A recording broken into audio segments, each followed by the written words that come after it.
This is the part 5 of the novel. For other parts, please refer to the description of this video or the video list on the channel.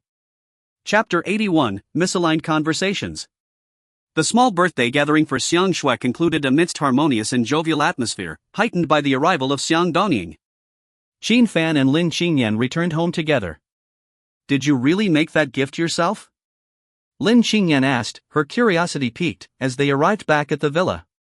Yes, Chen Fan affirmed with a nod. You seem quite devoted to Xiang Shui, Lin Qingyan remarked with a hint of acidity before hurrying upstairs. Chen Fan shrugged at Lin Qingyan's departure before making his way to his own room. Seeing Xiang Shui and her family reunited tonight, he gained some insights. It was time to contemplate. Upon returning to his room, Chen Fan immediately released his spiritual energy. The chaotic bead emerged, and as before, the energy surged and then receded. As the night passed, Chen Fan felt refreshed. Having condensed a portion of his spiritual energy last night, he had now reached 40% completion, further enhancing his strength. Exiting Lin Qingyan's villa, he suddenly spotted a black Mercedes parked outside. As Chen Fan emerged, the car door opened, and a well-dressed man approached. Mr. Chen, our boss requests your presence, he said. Our boss? Chen Fan inquired. Mr. Ing, the man replied. Very well, Chen Fan acquiesced with a nod, following the man's lead to the edge of Mirror Lake. There, he met Xiang Shui's father, Xiang Dongying, standing by the lake, gazing towards the central island. Surrounding him were a group of burly men in black attire, while an elderly man stood respectfully nearby with folded hands. Mr. Xiang, is there something you need? Chen Fan asked calmly from a distance of 10 steps. At this moment, Xiang Dongying appeared aloof, devoid of the genteel aura from the previous night, instead exuding the imposing demeanor of a formidable figure in the martial world. This Mirror Lake Manor is one of the finest villa areas in Jiangyang, Xiang Dongying began in a dispassionate tone. It's adequate, Chen Fan replied. Which villa in Mirror Lake Manor is the best? Xiang Dongying inquired, his gaze fixed on the Ginger family's lakeside villa.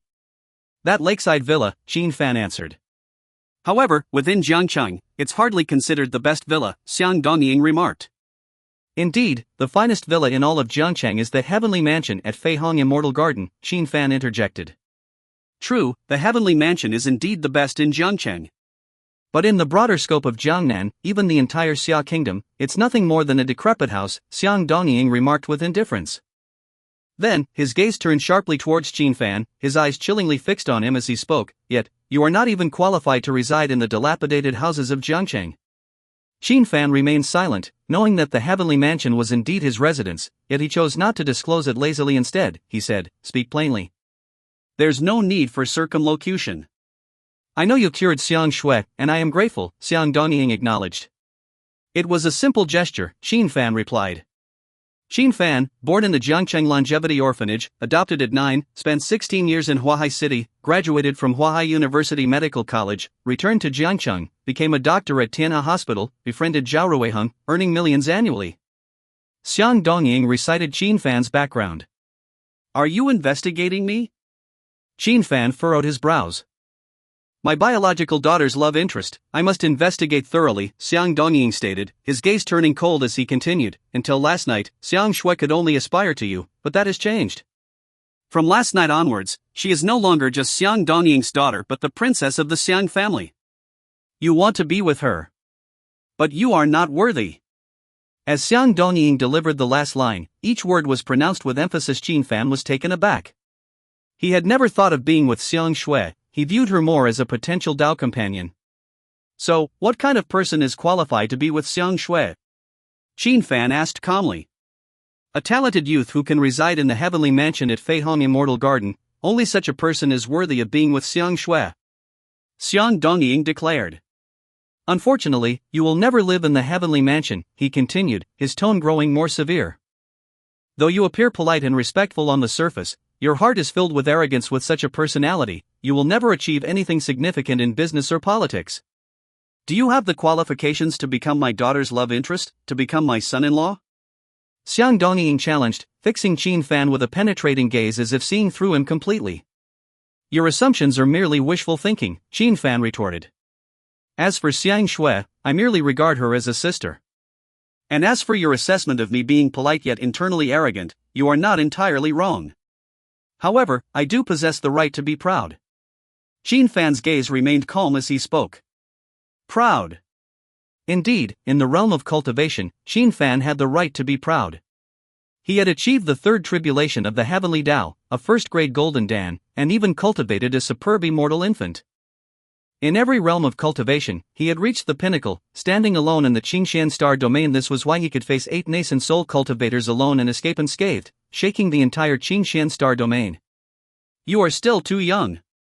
Xiang Dongying scoffed angrily upon hearing Chen Fan's words. He hadn't expected Chen Fan to refute him.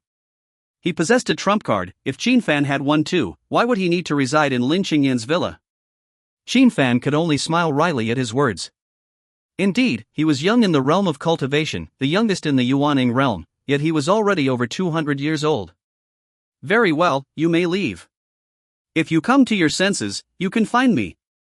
Xiang Dongying waved his hand, turning to leave. His followers trailed behind him, their demeanor solemn and austere, surpassing Chao Hu's men by several ranks, truly befitting the top-tier figures of Lake City. Before departing, the elderly man glanced at Chen Fan, shaking his head with a deep sense of regret. Boy, do you realize what you're missing? Mr.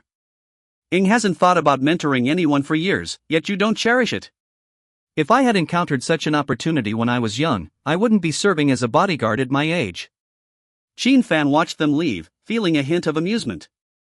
Xiang Dongying's words were all things he already possessed, things that held little value in his eyes. What he desired was to ascend, to traverse the starry realms, to ascend to the spirit realm, even to become an immortal, to attain everlasting life and boundless views. Yet, his current path of cultivation made him seem somewhat ordinary. Chapter 82, An Appointment Tomorrow. The elders sat indignantly in the car that Xiang Dongying arrived in. Mr. Why is this young man so audacious towards you? Xiang Dongying asked calmly. He regards no one, making him unfit for significant tasks. Mr. Bai sighed as he responded, let it be. Regardless of him. I gave him an opportunity, but if he declines, then Shui will not blame me. Xiang Dongying said, his expression darkening as he continued, Zhou Dajiang has been missing for 10 years, and with guidance from Hua Tianxing, his strength is likely astonishing. Yes, sir. Our intelligence confirms that Zhou Dajiang has attained the rank of Martial Master, one subordinate respectfully chimed in. Martial Master, Xiang Dongying scoffed at the news, with this newfound strength, Zhou Dajiang will surely not be confined to Jiangyang. His return is likely to pave the way for Huaishanmen and unify the entire Jiangnan region. Sir, there's nothing to fear from Zhou Dajiang. He's only recently ascended to the Martial Master level, while I am ranked 96th on the Earth board. Though I may be getting on in years, I have more than enough capability to handle Zhou Dajiang. Mr. Bai spoke confidently. With Mr. Bai around, I am naturally at ease, Xiang Dongying chuckled heartily. Meanwhile, Chen Fan arrived at his villa and, while waiting for Ma Budong to deliver the jade stones, contacted Jiang Tianxiong to inquire about Xiang Dongying's situation. What? Mr. Chen, you encountered Xiang Dongying? Jiang Tianxiong was surprised to hear that Xiang Dongying had also come to Jiangchang. What's the matter? Is Xiang Dongying truly a significant figure? Chen Fan inquired. Mr. Chen, the city with the strongest economy around Jiangchang is undoubtedly Huahai City, with the largest population. Moreover, Xiang Dongying has a martial master by his side, and he's supported by a powerful family. In Jiangchang, his status would surpass even mine, Jiang Tianxiong explained to Chen Fan. Mr. Chen, has Xiang Dongying offended you in any way? Jiang Tianxiong asked, expressing some concern. No, he is the biological father of a friend of mine. Chen Fan replied. I see, Jiang Tianxiong responded. By the way, you mentioned that Xiang Dongying has a powerful family behind him. What's their background? Chen Fan inquired. Xiang Dongying's wife is from the Chujia family, one of the 5 major families in the Xia kingdom. Although they're considered a side branch, few in Jiangnan would dare provoke them, Jiang Tianxiong explained. The 5 major families of the Xia kingdom? Chen Fan expressed his curiosity. Chen, Qin, Xiao, Yi, and Chu. These 5 families have existed for thousands of years in the Xia kingdom, known as millennium families. Their influence is immeasurable. Our Jiang family is nothing more than a poor family in front of them, Jiang Tianxiang elaborated. No wonder, Chen Fan remarked. With such a wife as Xiang Dongying's, he couldn't help but become a big shot. It seemed that his relationship with Xiang Shui and her mother was far from over. However, with such a formidable backing, it was clear that reconciling with Zhang Xuefan was out of the question. Xiang Dongying's arrival confirms it this time. Zhou Dajiang's return is not simply to seek revenge on us, Jiang Tianxiang said. What do you mean? Chen Fan asked curiously. Zhou Dajiang is backed by Huaishanmen. His true purpose in returning is to consolidate power in Jiangnan, paving the way for Huaishanmen's entry into the Xia kingdom, Jiang Tianxiang explained. Consolidate power in Jiangnan? With Huahai city around, isn't it a bit too much even for Zhou Dajiang? Chen Fan remarked. What if Huaishanmen collaborates with a certain family from Huahai? Jiang Tianxiang speculated. Oh, how so? Chen Fan inquired. It's just a guess. Perhaps a certain family from Huahai wants to become the sixth major family in the Xia kingdom, so they seek to unify Jiangnan, with Zhou Dajiang as the vanguard. So, this time, all major cities in Jiangnan have sent experts to the competition. They won't let Zhou Dajiang succeed easily. After all, everyone wants to maintain their own interests. Although Huahai is powerful, us local powers won't yield easily, Jiang Tianxiang explained. Become the sixth major family in the Xia kingdom? The Wang family of Huahai, right? Chen Fan guessed. It seems Mr. Chen knows quite a bit, Jiang Tianxiang chuckled. Not much knowledge, just that only the Wang family of Huahai has the qualifications to become the sixth major family in the Xia kingdom, Chen Fan replied. Indeed, Jiang Tianxiang agreed, then continued, although we have already invited an expert, this time, we hope Mr. Chen can attend and oversee the situation. Alright, I understand. I will attend when the time comes, Chen Fan replied. Good, Jiang Tianxiang acknowledged. After ending the call, Ma Butong's jade stones arrived. With this delivery, along with the previous one, Chen Fan had enough materials to refine sufficient artifacts to set up spirit formations. So, in the following days, Chen Fan focused on refining artifacts and setting up spirit formations. Until the night before the competition began, Chen Fan completed the formation setup. Next is to activate this spirit gathering formation. Chen Fan's divine sense scanned the surroundings of the villa. Around the villa, one could clearly see jade artifacts arranged in an orderly manner, enclosing the entire villa in the center. Alright, it's time to activate this spirit gathering formation. After scanning for any flaws and finding none, Chen Fan sat cross-legged on the ground. The formation he set up was an intermediate-level spirit gathering formation. Given the limitations of the materials, this was the best formation he could create. Formation, activate. With a light shot from Chen Fan, the artifacts around him immediately glowed, emitting a divine light that enveloped the villa. In the next moment, a large amount of spiritual energy surged madly towards the formation due to its activation, then locked within the large formation. Not bad. It's like a small cultivation haven. Next, I need to collect spirit herbs and seeds, but finding them on Earth might be challenging. Chen Fan was quite satisfied with the current results. His next task was to establish a medicinal garden, but finding good spiritual herbs and treasures on Earth would be difficult. No rush. Take it slowly, Chen Fan said to himself before descending the mountain.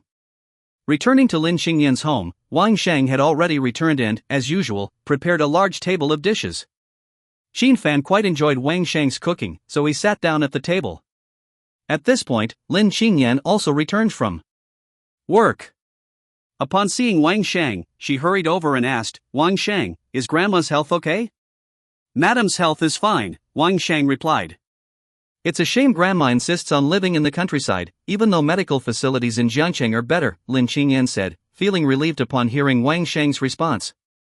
I've tried to persuade her, but Madam refuses to come, Wang Sheng said helplessly. After finishing this formation, I'll go see Grandma, Lin Xingyan said. Miss, are you hungry? Let's eat quickly, Wang Sheng said, concerned. Lin Xingyan responded and sat down, noticing that Chen Fan was already there. Seeing the two of them, Wang Sheng tactfully left, leaving them alone. You're back early today, Chen Fan greeted. Lin Xingyan responded and began eating. The two ate in silence, the atmosphere somewhat awkward. Suddenly, as if on impulse, Lin Qingyan asked, "Are you free tomorrow?" Chen Fan furrowed his brow upon hearing this. "Are you trying to use me as a shield again?" "No, I just asked casually." "Can't I care about your daily life?" Lin Qingyan retorted, sounding a bit annoyed. "I have an appointment tomorrow," Chen Fan replied. He had already made arrangements to attend for Jiang Tianxiong. Chapter 83, The Commencement of the Arena Contest. On the morrow, the day of the commencement of the arena contest, alas, the weather did not grace us, for rain poured down. Despite the rain, the streets of Jiangyang town in Jiangyang were bustling with activity. The arena contest was to be held at the Tinglong Villa within Jiangyang town. Early in the morning, Chen Fan drove for 2 hours to reach Jiangyang town, where Chao Hu and his entourage awaited to receive him. "Good day, mister." Chen greeted Chao Hu with utmost respect upon seeing Chen Fan. Chen Fan nodded and replied, "Let us proceed." Immediately, Chao Hu and his group accompanied Chen Fan to a luxurious high-rise building in the town center. Although Jiangyang town was on the outskirts of Jiangcheng, Jiang Tianxiong and his associates undoubtedly had investments here, and this building was one of the Jiang family's assets. "Mr. Chen, Mr. Jiang and the others are currently entertaining guests from the Martial Alliance," Chao Hu informed Chen Fan upon arrival. "The Martial Alliance? You've invited members of the Martial Alliance?" Chen Fan inquired. "Yes, after 10 years of cultivation, and with guidance from Hua Tianxing, Zhou Dajiang is likely at the Grandmaster level, so Mr. Jiang and Miss Ning have spared no expense to invite a Grandmaster from the Martial Alliance," Chao Hu explained. "With a Grandmaster present, there may be no need for me to intervene," Chen Fan remarked with a smile. "Nevertheless, I feel more at ease with Mr. Chen overseeing matters," Chao Hu insisted. Chen Fan smiled but offered no further response. "By the way, Mr. Chen, we've received information that Zhou Dajiang and Hu Weishanman have been inquiring about you," Chao Hu added. "Inquiring about me?" Chen Fan frowned. "For what purpose? Revenge?" "Most likely," Chao Hu confirmed. "Understood," Chen Fan casually acknowledged. Observing Chen Fan's nonchalant demeanor, Chao Hu concluded that Chen Fan must be confident in his abilities. "We still have some time before the contest starts in the evening. I'll send someone to accompany you for a stroll around Jiangyang town," Chao Hu suggested with a smile. As he spoke, a delicate young woman of around 17 or 18 years old, with her head lowered, was pushed forward by a middle-aged man and stood beside Chen Fan. "Mr. Chen, her name is Yu. She has been working here and is the most suitable guide for your tour," the middle-aged man said to Chen Fan with a smile. The middle-aged man kept winking at Yu as he spoke. With a timid voice, Yu shyly greeted, "Mr. Chen, hello." "Mr. Chen, the local customs here are quite robust, so it's best to have a local accompany you," the middle-aged man continued. Chen Fan naturally agreed, and thus Yu began guiding Chen Fan around the town. During the tour, Yu introduced Jiangyang town, which was located at the northernmost edge of Jiangcheng and served as a border between Jiangnan and Jiangbei, hence belonging to a neutral area known as a no man's land. The town's economy was supported by tourism, and various performance events were held to attract tourists, including the annual Grand Martial Arts Competition, which drew participants from far and wide for wrestling, boxing, and weapon sparring. Therefore, the town's populace was known for its robustness. However, the martial arts competition was mostly for entertainment, and the real event Chen Fan was overseeing was not the public competition but the underground arena contest held within Tinglong Villa, which would commence in the evening, the true highlight. Many people lose their lives in such contests, despite the high prize money. Unless one is forced by circumstances, no one is willing to risk their life in battle, Yu commented with a dim expression when speaking about the underground arena. If possible, she would prefer to go to university like her peers rather than remain here working. Unfortunately, her family's financial situation was not favorable, and her academic performance was average at best. The only thing she could rely on was her appearance and figure, which led to her being chosen to serve Mr. Chen, a significant figure. Her uncle had told her that as long as she could impress this important figure, she could leave Jiangyang town. However, Chen Fan showed no interest whatsoever. Once Yu composed herself, she continued leading Chen Fan around the town. Suddenly, a large group of people approached, with Xiang Dongying, Xiang Shui's father, at the center. Naturally, he noticed Chen Fan. "Why are you here?" Xiang Dongying asked Chen Fan with a cold expression upon seeing him. "Uncle Xiang," Chen Fan politely replied. Xiang Dongying's dissatisfaction with Chen Fan's presence was evident, but since they were in public, he refrained from saying much and simply instructed Chen Fan, "Don't wander around, come to the hotel to see me tonight." With that, Xiang Dongying walked away with a sullen face. Chen Fan and Yu stood on the side of the road, feeling the gaze of many people, including several innate realm experts, fixed on them. However, Chen Fan paid no heed to them whatsoever. "Who's that kid?" asked a burly man with a scarred face, walking alongside Xiang Dongying. "He's a younger relative of mine. I don't know why he's here in Jiangyang town at this time," Xiang Dongying replied with a gloomy expression. "Young people always enjoy violence. In these life and death matches, which young person doesn't like to watch?" the scarred man chuckled. "However, the woman beside him is quite attractive. If not for your sake, I would definitely make a move." Upon hearing this, Xiang Dongying's expression darkened even further. The woman beside Chen Fan was what truly angered him. He no longer cared if Chen Fan was Lin Qingyan's boyfriend. He could simply make them break up.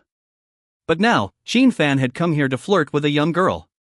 Such a person was simply unworthy of his patronage. This made him extremely disgusted with Chen Fan. After Xiang Dongying walked away, Yu continued to pant heavily, continuously patting her chest. That was so scary. Especially that scarred man, he looked like he wanted to devour me. She looked at Chen Fan and asked, "Mr. Chen, do you know them?" "I'm somewhat acquainted." "The man leading them is Xiang Dongying, a friend's father," Chen Fan replied.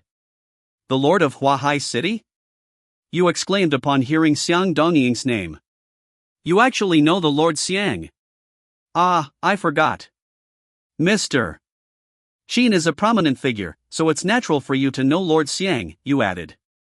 "Do you also know Xiang Dongying?" Chen Fan asked, somewhat curious. It was surprising that even a remote town like this knew of Xiang Dongying, and from an inexperienced young girl at that. "Many people I know are under Lord Xiang's employ.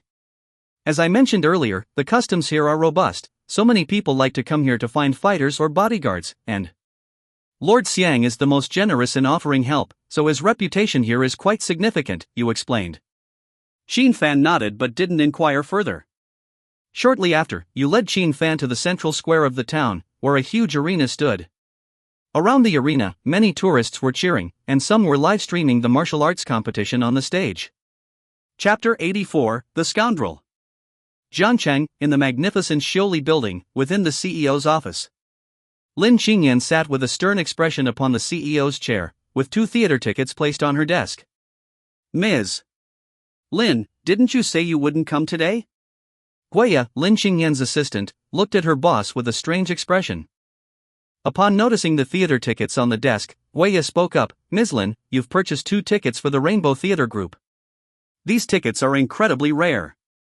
The performance starts in 10 minutes. Why aren't you going?" Lin Qingyan glanced at her assistant, Guiya, but remained silent. "Ms. Lin, could it be that your boyfriend doesn't want to go with you?" Guiya suddenly recalled something and asked. Guiya already knew about Lin Qingyan's boyfriend, but she hadn't met him yet. Now, looking at the situation, she guessed the crucial point. Her boyfriend stood her up. Upon hearing this, Lin Qingyan clenched her teeth in anger. How ironic was this situation? Guiya, focus on your work.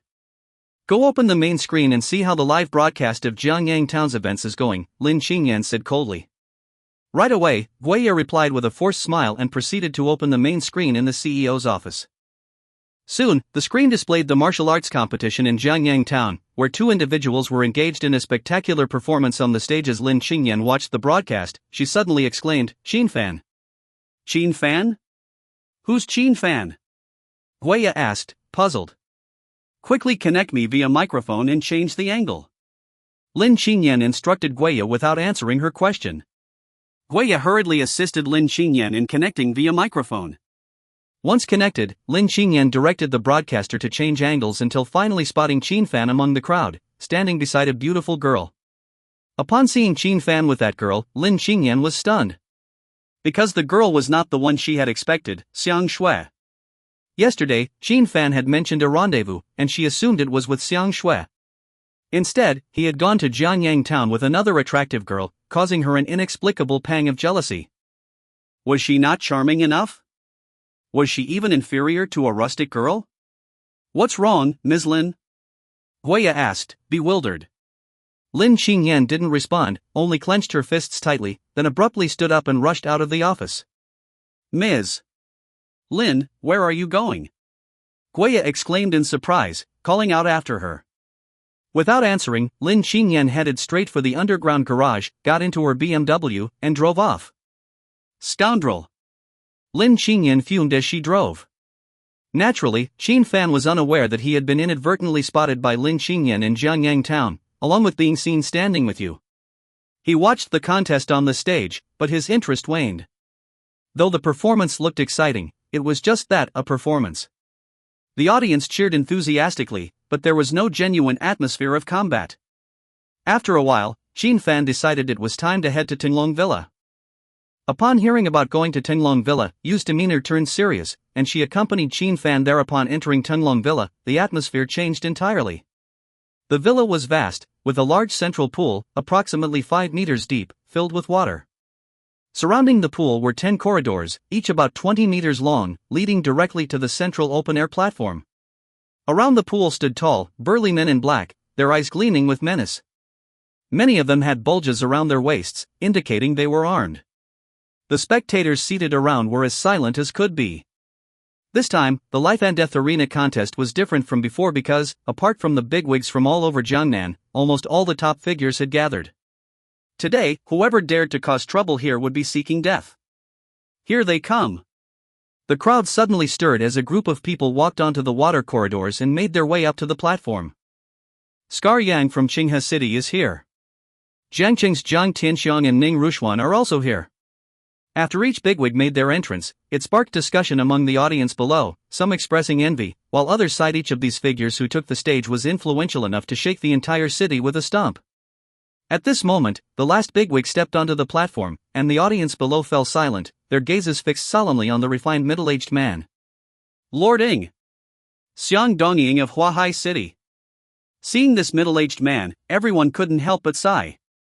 Xiang Dongying's reputation was indeed enormous. With a solid backing, he occupied Huahai City, possessed assets worth tens of billions, had a large number of experts under his command, and even had a martial arts master serving him. In any aspect, he overshadowed everyone present. Xiang Dongying remained indifferent, calmly taking his seat at the main table on the platform. Behind him, an old man squinted his eyes and glanced in a certain direction, speaking up, Zhou Leidong, won't you let Zhou Dajian come out to meet people? Zhou Leidong sneered and replied, that depends on your abilities. Zhou Leidong, stop playing games and let Zhou Dajian come out, a faint voice sounded at this moment. Zhou Leidong followed the sound and saw a middle-aged man sitting next to Zhang Tianxiang, addressing him. The man had a sturdy build, wearing a gray martial robe, and was playing with 2 heavy steel balls in his hands, emitting a sharp friction sound. Sitting there, he exuded an intimidating aura. Jiangcheng's talents have indeed declined.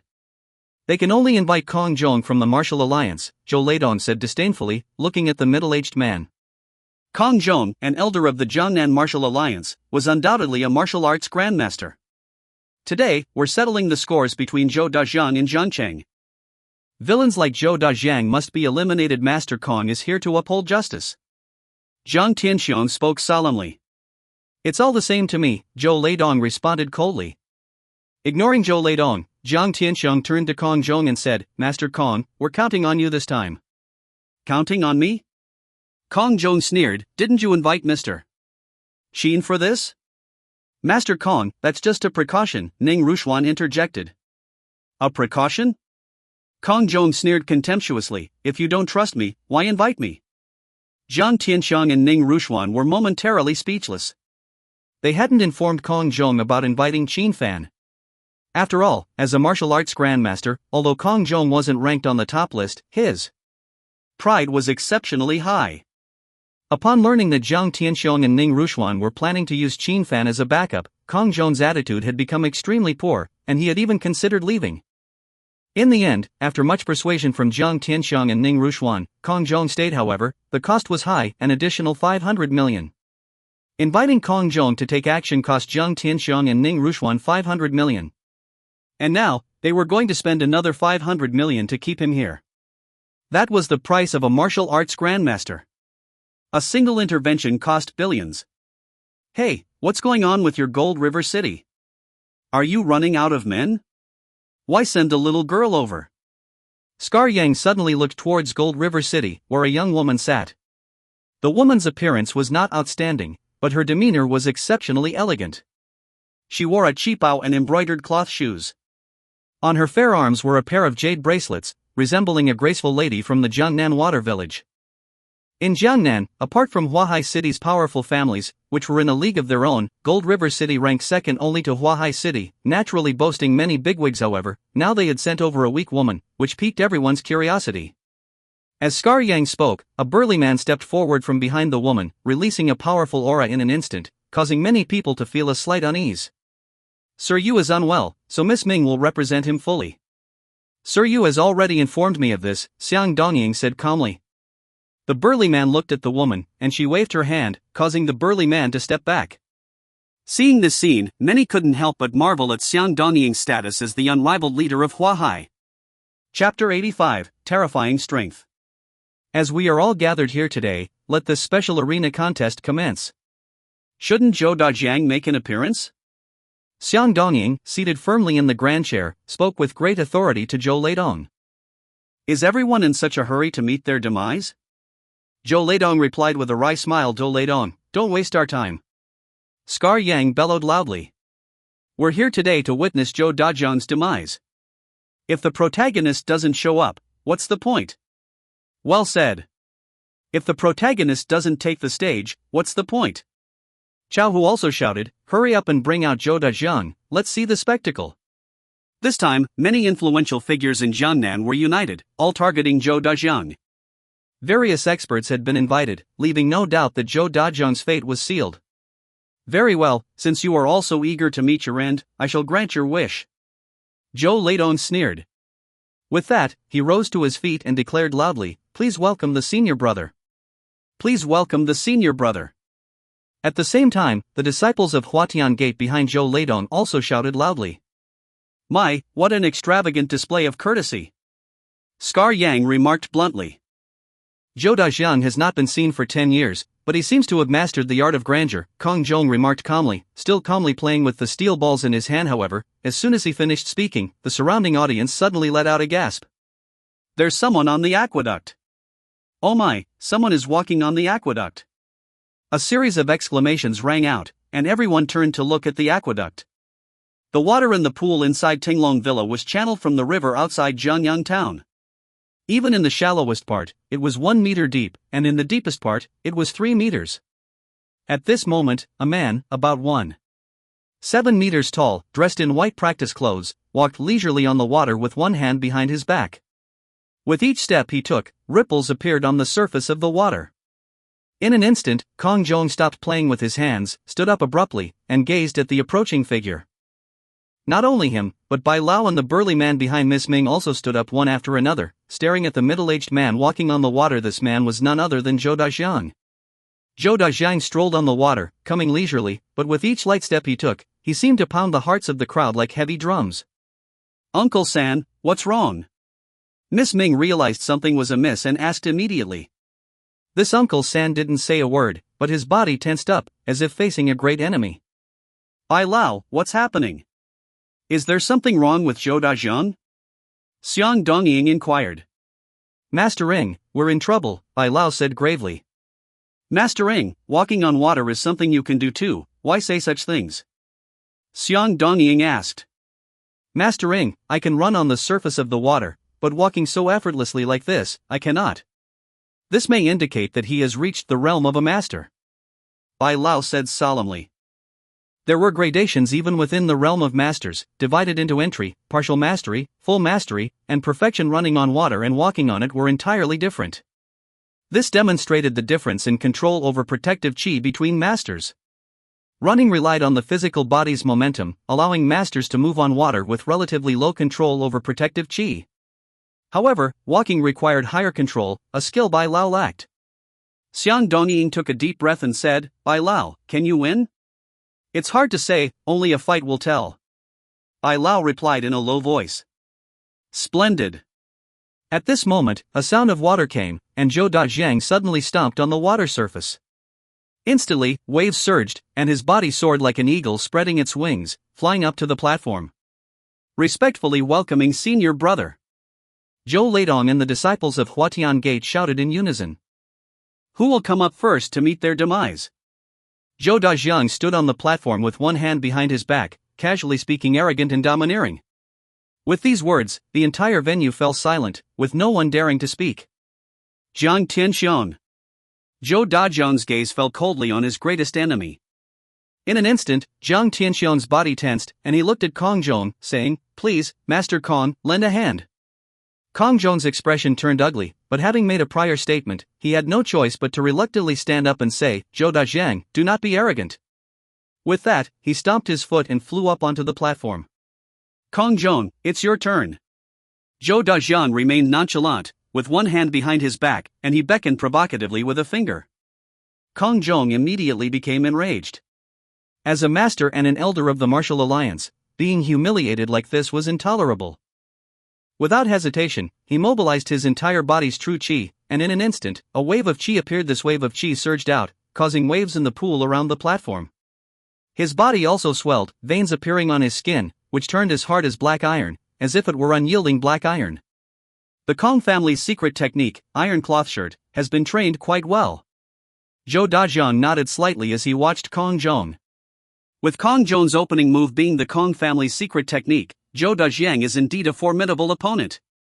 Miss Ming's uncle whispered to the woman. Uncle San, although Zhou Dajiang is strong, he is just one person. Even if Kong Zhong is not his match, as long as he can wear him down, then you, Uncle San, and later Bai Lao, are enough to keep him here, the woman said quietly. Uncle San nodded. Indeed, earlier, everyone was intimidated by Zhou Dajiang's appearance. But now, they had come to their senses. This arena contest was a slaughter of Jiang, with everyone targeting Zhou Dajiang alone on this side. There were 3 martial arts masters, ready for a direct confrontation, more than enough to drag Zhou Dajiang to his demise. Zhou Dajiang, your previous appearance did surprise me, but like you, I am also a master. It won't be easy for you to defeat me. Kong Zhong spoke with extraordinary momentum. Is that so? Zhou Dajiang taunted. Kong Zhong's face immediately turned cold, and then with a bang, he kicked out, his body like a black cannonball charging towards Zhou Dajiang, with a thick true qi swirling around his right fist. The power of this fist was unimaginable, capable of shattering thousands of kilograms of boulders. Kong Zhong's strength was already close to the threshold of the Earth ranking. Zhou Dajiang wanting to defeat Kong Zhong was definitely not an easy task. Under Zhou Dajiang's one punch, Kong Zhong's arm broke, and his body flew backward like straw. The arm he had punched with bent at an odd angle. Under Zhou Dajiang's punch, Kong Zhong's arm broke, and his body flew backward like straw. The arm he had punched with bent at an odd angle. However, Zhou Dajiang showed no intention of stopping. With a stomp of his foot, he flashed to the top, then stomped down with one foot. This seemingly light kick contained an incredibly powerful force, like a small mountain pressing down.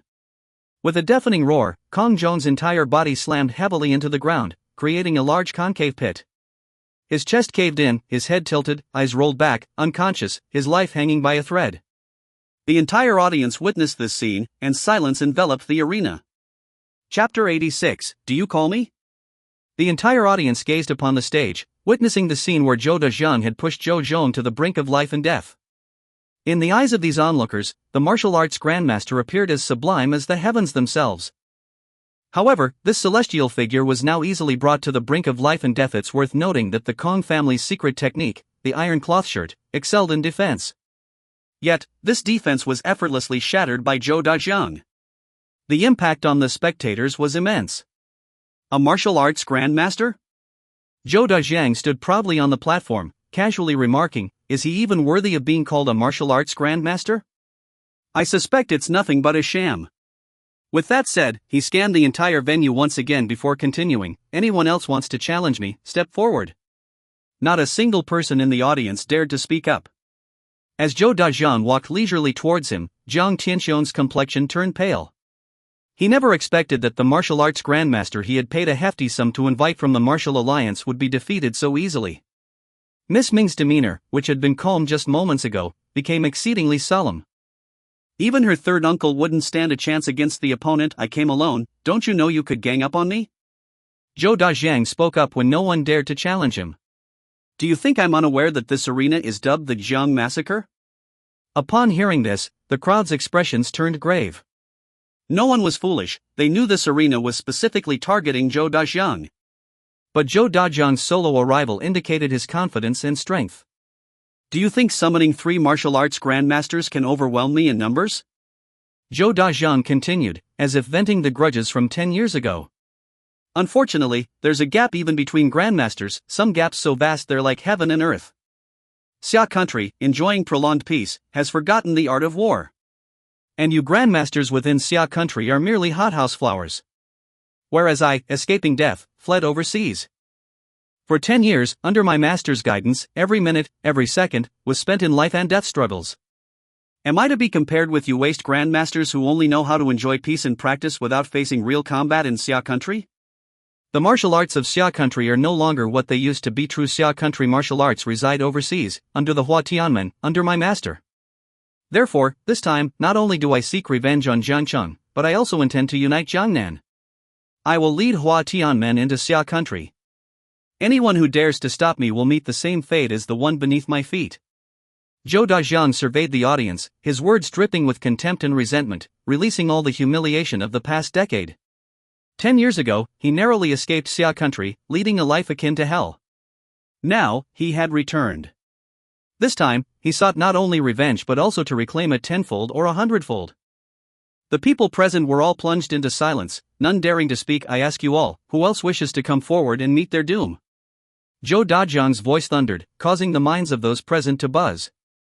No one? Then I'll make a choice. With that, Zhou Dajiang's gaze fell upon the first person in the audience, Xiang Dongying. Not only Zhou Dajiang, but others also turned their attention to Xiang Dongying at this moment. He was the first one in line this time. Xiang Dongying tensed his body, then took a deep breath, knowing he had to step forward, or else he wouldn't live up to the title of the top figure. Master Bai, are you prepared? Xiang Dongying looked at the old man beside him. Master Bai also took a deep breath, then slightly bowed to Xiang Dongying and spoke, Master, I thank you and Madam for saving and sheltering me for so many years. Now that I'm nearing the end of my life, today, I shall fight for you and establish your reputation. Upon hearing this, the crowd suddenly showed great respect. This was a resolve to die. Master Bai, if it's not feasible, there will be other opportunities in the future. Xiang Dongying said solemnly. Master Bai shook his head and spoke, every person has their appointed time to die, whether it's as weighty as Mount Tai or as light as a feather. Today, my battle is not only for you, Master, but also for Xia country. Xia country has enjoyed prolonged peace, but everyone knows the art of war. Master Bai's voice was not loud, but it carried weight, commanding respect. After speaking, Master Bai straightened his back, appearing as if he had shed 20 years off his age, filled with vigor and vitality. Seeing Master Bai stepping onto the stage like this, Zhou Dajiang's expression also turned serious as he spoke, well said. State your name. Ranked 96th on the Xianmen Earth list, Bai Qingsong. Bai Qingsong straightened his back and announced, so you're Bai Qingsong, the abandoned son of the Bai family. I didn't expect you to reach the 96th position on the Xianmen Earth list. You are qualified to be my opponent. Zhou Dajiang addressed Bai Qingsong. Upon hearing Zhou Dajiang's words, Bai Qingsong furrowed his brows slightly, surprised that the other party knew his identity. Indeed, he was the abandoned son of the Lingnan Bai family, then rescued by Xiang Dongying and his wife. With their assistance, and later the Chu family's help, he finally entered the realm of Grandmasters. Thus, he willingly served as a guard to protect Xiang Dongying. However, this was a matter over a decade ago. He didn't expect Zhou Dajiang to be aware of it. Nevertheless, he didn't dwell on it and instead said, let's get started. Let me experience the martial arts of Hua Tianmen. Very well, I shall let you experience the 9 steps of heaven created by my master. Zhou Dajiang's expression darkened as he spoke. At the moment he finished speaking, he lunged forward like a bolt of lightning, appearing in front of Bai Qingsong in an instant and delivering a punch. Boom! The punch resounded with a deafening roar, as if it had shattered the air. Bai Qingsong crossed his hands, blocking the attack in front of him, but the impact sent him stumbling backward. Simultaneously, a sharp pain surged through his body, causing his face to turn pale. The spectators also revealed looks of shock. This is the terror of the 9 steps of heaven created by Hua Tianqing, said the uncle from the Ming family. Uncle, what are the 9 steps of heaven, and how powerful is Hua Tianqing? Asked Miss Ming. Miss, when Hua Tianqing swept through the earth-list grandmasters of Xia country, you were. Chapter 87, I am Mr. Qin. Instantly, all eyes converged over there. Why are you pushing? Don't shove. What the heck, what are you squeezing for? The people around were squeezed by Chen Fan and were very unhappy, very angry to speak up. He's calling me, so I have to go up. Please make way. Chen Fan shouted at the people blocking the way. There were too many people coming to watch the arena match, surrounded layer by layer. He and Yu arrived a little late and could only stand on the periphery. You? And at this moment, Zhou Dajiang's gaze also fell on Chen Fan's side. In an instant, those who blocked Chen Fan retreated instantly, giving way, forming a circle, afraid of being implicated by Chen Fan. Chen Fan stood in the center, with Yu trembling slightly beside him. Yu trembled as she pulled on the hem of Chen Fan's clothes and spoke tremblingly, You. Don't go up, you. You're not that, mister. Chen, don't go up, you'll die. He's calling me, so I have to go up. Chen Fan spoke to Yu. Yu tightly held Chen Fan and kept shaking her head, saying, Mr. Chen, no, I call you Big Brother Chen, you are Big Brother Chen, not Mr. Chen. Don't go up, you will really die if you go up. Many people your age have died going up there, my brother died up there too. Please don't go up. Chen Fan listened to Yu's words and looked at her. Yu's clear eyes looked at Chen Fan, very sincere. Yu grew up in this town and has seen many people climb onto the life and death arena for money. Even her brother climbed onto the arena for their family's livelihood and was beaten to death in the end. Big Brother Chen, please step back quickly, don't go up, you'll really die. Yu was almost crying, speaking to Chen Fan. Chen Fan felt Yu's emotions and suddenly, his state of mind changed slightly. Then he touched Yu's head and said, It's okay, I'm not afraid of him. But. Yu still shook her head. You're willing to hold on to me and deliberately call me Big Brother Chen, I will repay you with an opportunity. Chen Fan smiled at Yu. After saying that, he pushed Yu's hand away and walked towards the arena. Yu stared blankly at Chen Fan, her mind full of the last smile Chen Fan left for her. It made her feel like crying. Just like her brother that time, he patted her head and then left her with a smile, saying, We'll have money in the future. But after her brother went up, he never came back down again. Now she really regrets why she didn't stop her brother that day, just like she didn't stop Big Brother Chen now. Chen Fan moved forward, and the people around retreated like a tide. A group of people looked at him as if they were seeing a fool. Your surname Chen, but what he called Mr. Chen is not you. Yes, drive him away. In their impression, Mr. Chen should be in his 30s or even 40s. But how old is this person now? How could he be Mr. Chen? Chen Fan didn't care at all, just went straight ahead at this moment. He felt his state of mind was very peculiar. First it was Yu, and now, everything around him gave him a somewhat interesting feeling. Soon, he reached the foot of the high platform. The high platform was very high, and those who went up relied on their own strength to leap up, but Chen Fan chose to climb up the steps. Jiangyang looked at the figure coming up, his face changed suddenly. He couldn't understand why Chen Fan would come up. What are you doing? Hurry up and get down. Jiangyang shouted loudly.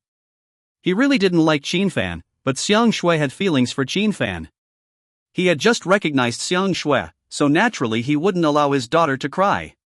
So, he absolutely couldn't just watch Chen Fan die at the hands of Zhou Dajiang. He called me, so I can only come up. Chen Fan said helplessly. Your surname Chen, but you're not that Mr. Chen, get down. Jiangyang was extremely annoyed, wishing he could slap Chen Fan awake. Just because your surname is Chen, does that mean you're Mr. Chen?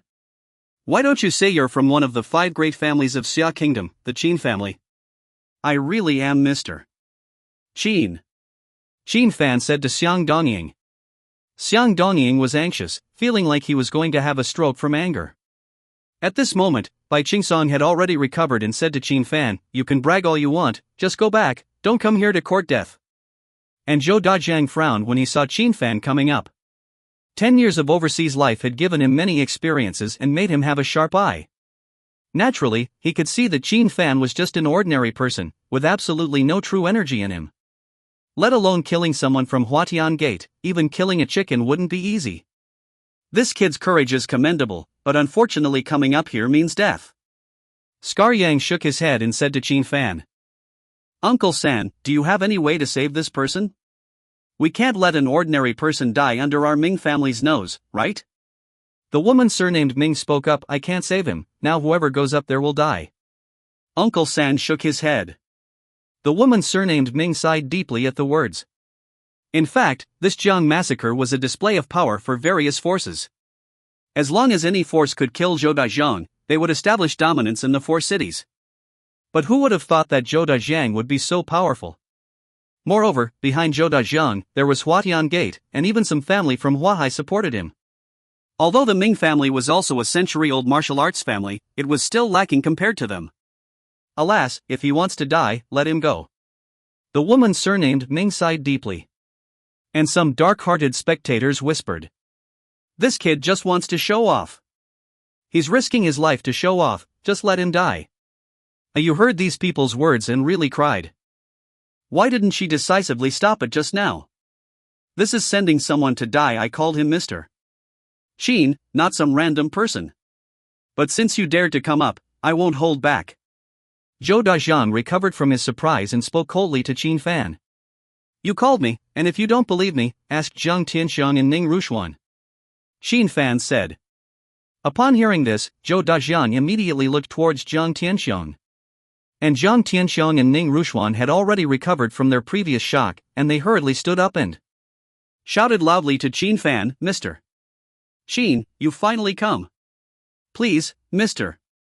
Sheen, take action and kill this evildoer and bring peace to Jiang City and other places. Everyone was surprised to hear Jiang Tianxiang and Ning Rushuan call Chen Fan by that name. Now everyone reluctantly accepted that Chen Fan was indeed that Mr. Chen. Xiang Dongying was so shocked at this moment that he couldn't close his mouth. Chen Fan is that Mr. Chen, how is that possible? How is that possible? Chapter 88, A Fist. Xiang Dongying looked at Chen Fan with a face full of incredulity. He still remembered Xiang Shui's birthday, and he had discussed Mr. Chen in front of Chen Fan. He even checked Chen Fan's information, but it didn't seem like he was Mr. Chen. Is he really Mr. Chen? Yu was stunned at this moment. She had originally called Mr. Chen completely following Chao Hu and the others, taking it as a term of respect for people from Jiang City. It really is you. Zhou Dajiang suddenly became fierce, Mr. Chen, or fake Mr.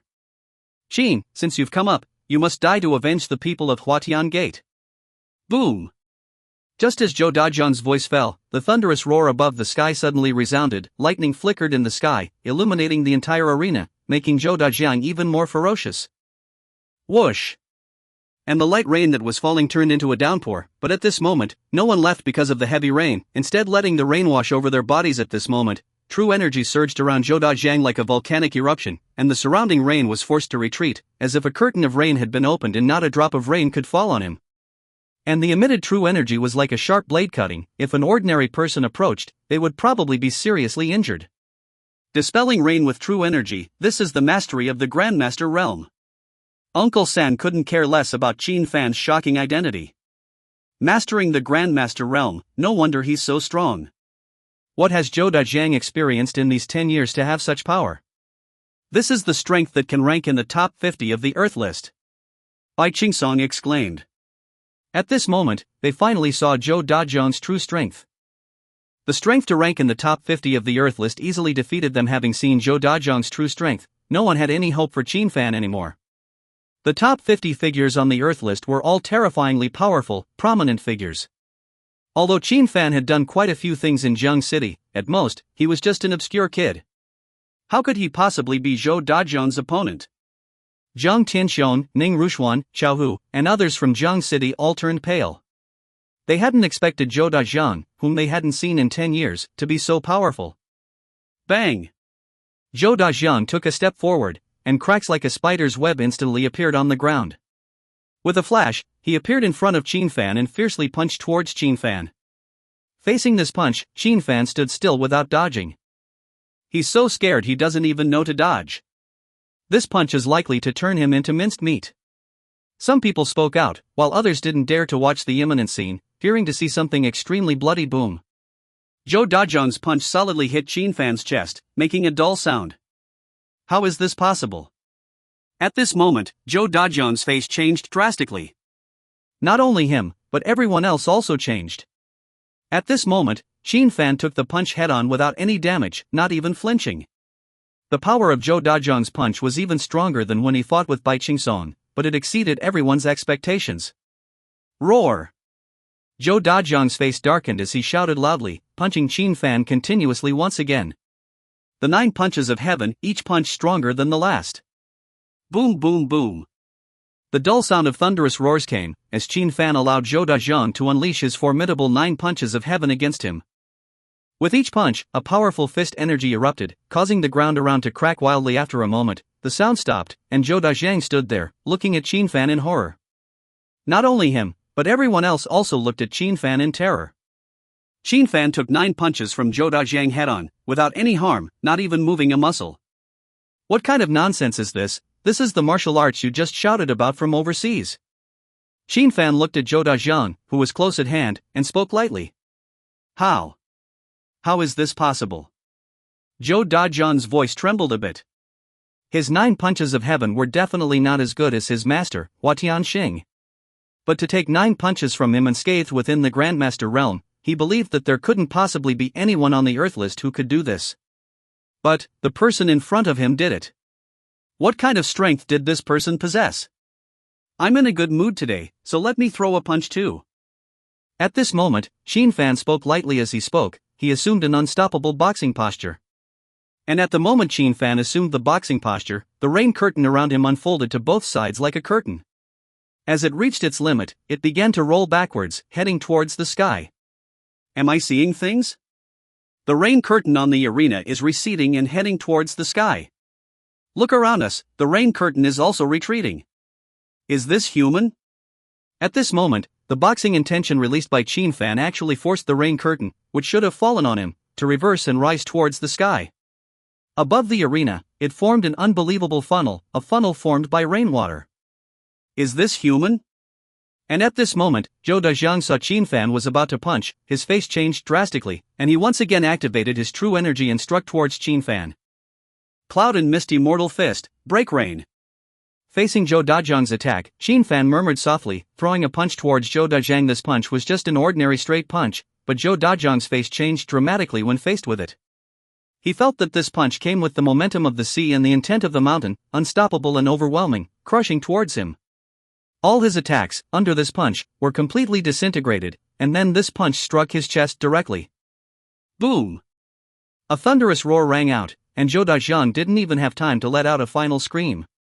His whole person flew out of the arena, crashing to the ground, his internal organs shattered, his bones shattered, and he died on the spot.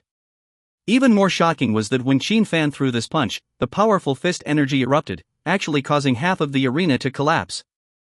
All the people, all stared dumbfoundedly at the scene that had just unfolded. Is this human? Is this the martial arts cultivated by humans? At this moment, everyone had this thought. The scene just now was too shocking, beyond everyone's cognition. Yu covered her mouth, looking at the collapsed half of the arena with incomparable excitement. The woman surnamed Ming trembled in her heart, feeling like a continuous misjudged clown. Scar Yang, at this moment, slapped himself. Chapter 89, Can you keep spouting nonsense? Upon the semi-collapsed arena, Chen Fan remained impassive, his emotions veiled. Yet, among the onlookers, thoughts surged. To think that Chen Fan had struck down Zhou Dajiang, the Grandmaster perfectionist, capable of ranking among the top 50 in the Earth ranking. And the phenomenon triggered by his punch was nothing short of astounding, causing the rain curtain to recede. This couldn't possibly be the power of a mere mortal. And these speculations were not unfounded. Chen Fan's recent punch indeed embodied extraordinary martial prowess, not of ordinary men but of celestial beings, drawn from the Yunwu sex martial arts. However, this martial technique, used just now, was intended solely for close combat against Qi refining stage disciples. Upon entering the foundation building stage, one would utilize divine abilities, rendering such martial techniques obsolete. Nevertheless, celestial martial arts were beyond comparison to Earth's martial realm. Chen Fan's decision to employ them was merely capricious. Having watched a day's worth of martial arts duels here and experiencing a change of heart with Ayue, his mood was uplifted, prompting him to casually unleash that punch. Of course, he held back in that punch. Had he exerted his full power, the entire Jiangyang town would have been leveled by the fist's power. After Chen Fan finished, he cast his gaze towards Zhou Leidong. Zhou Leidong shivered slightly and spoke, "It's over. It's over. You can't kill me. Keeping some people around always brings me trouble. Besides, you mentioned you had connections with the Jiang family," Chen Fan said to Zhou Leidong with a smirk, neither outright serious nor completely jesting. I. Zhou Leidong stuttered. Chen Fan raised his hand and lightly flicked it in the air. Instantly, the raindrops, as if imbued with a force, swiftly gathered, then, like bullets, shot towards Zhou Leidong and his group. In an instant, Zhou Leidong's group was pierced by these bullets made of rainwater, dying on the spot. To kill from afar with a casual flick, this is likely the realm of a Grandmaster perfectionist, bordering on Great Grandmaster, the uncle from the Ming family remarked, each word enunciated. At this moment, everyone was utterly convinced by Chen Fan, their gazes filled with awe. In the end, Xiang Dongying took a deep breath, slowly stood up, and, facing Chen Fan, respectfully said, "Mr. Chen, thanks to your assistance this time. After today, we shall regard you as our paramount leader. There shall be no objections to your commands. Does anyone disagree?" As Xiang Dongying's voice fell, Scarred Yang suddenly stood up, shouting, "Mr. Chen! Mr. Chen! Mr. Chen!" In an instant, one after another, the big shots all stood up and shouted loudly, fearing they might be too slow. If Chen Fan had merely knocked Zhou Dajiang out with one punch, they could barely accept it.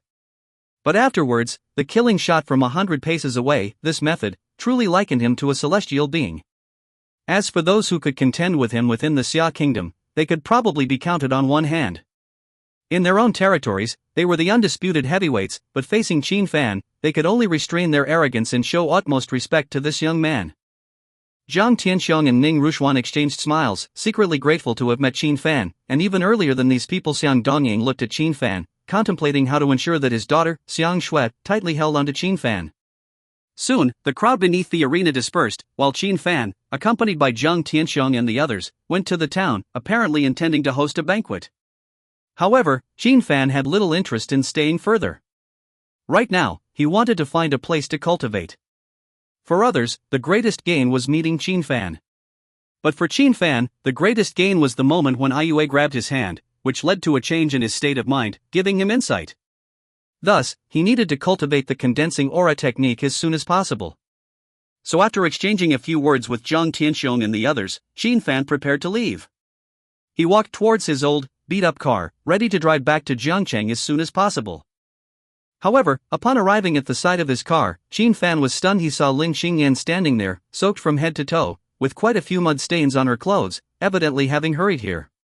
"Why are you here?" Seeing Ling Xingyan's surprised expression, Chen Fan couldn't fathom why she had traveled such a long distance to come here. "Can't I come here?" Lin Xingyan asked coldly, staring at Chen Fan. "You can." Chen Fan replied, "But what are you doing here? Where's that woman?" Lin Xingyan still had a cold face. "Woman? What woman?" Chen Fan scratched his head in confusion. "There's no woman here."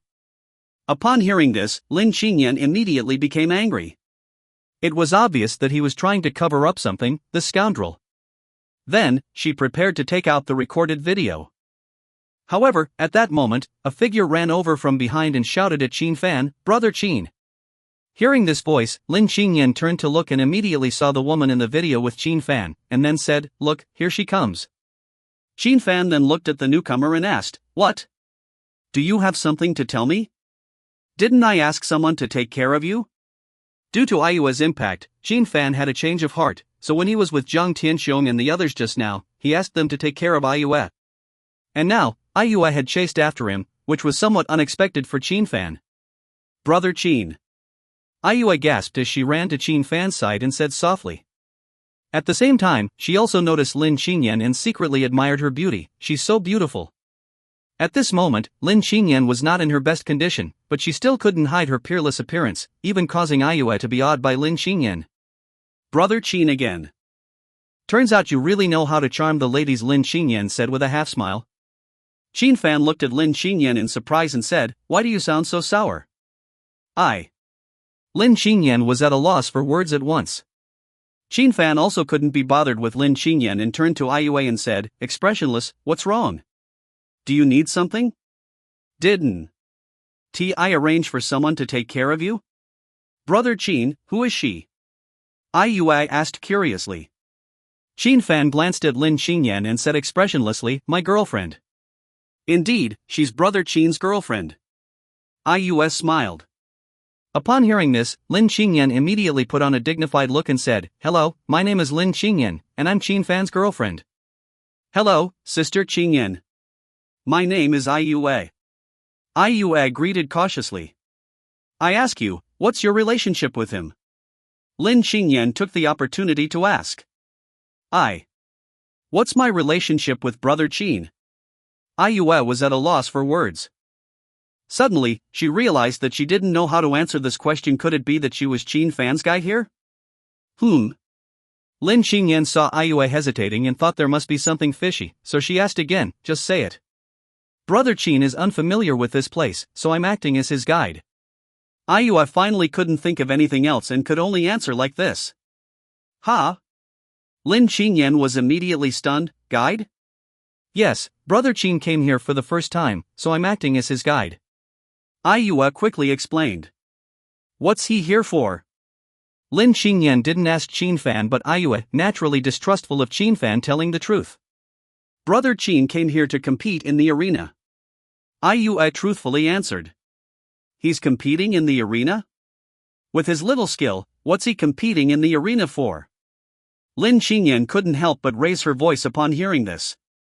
"He's really here to compete in the arena." Ayue quickly replied. "Who is he competing with?"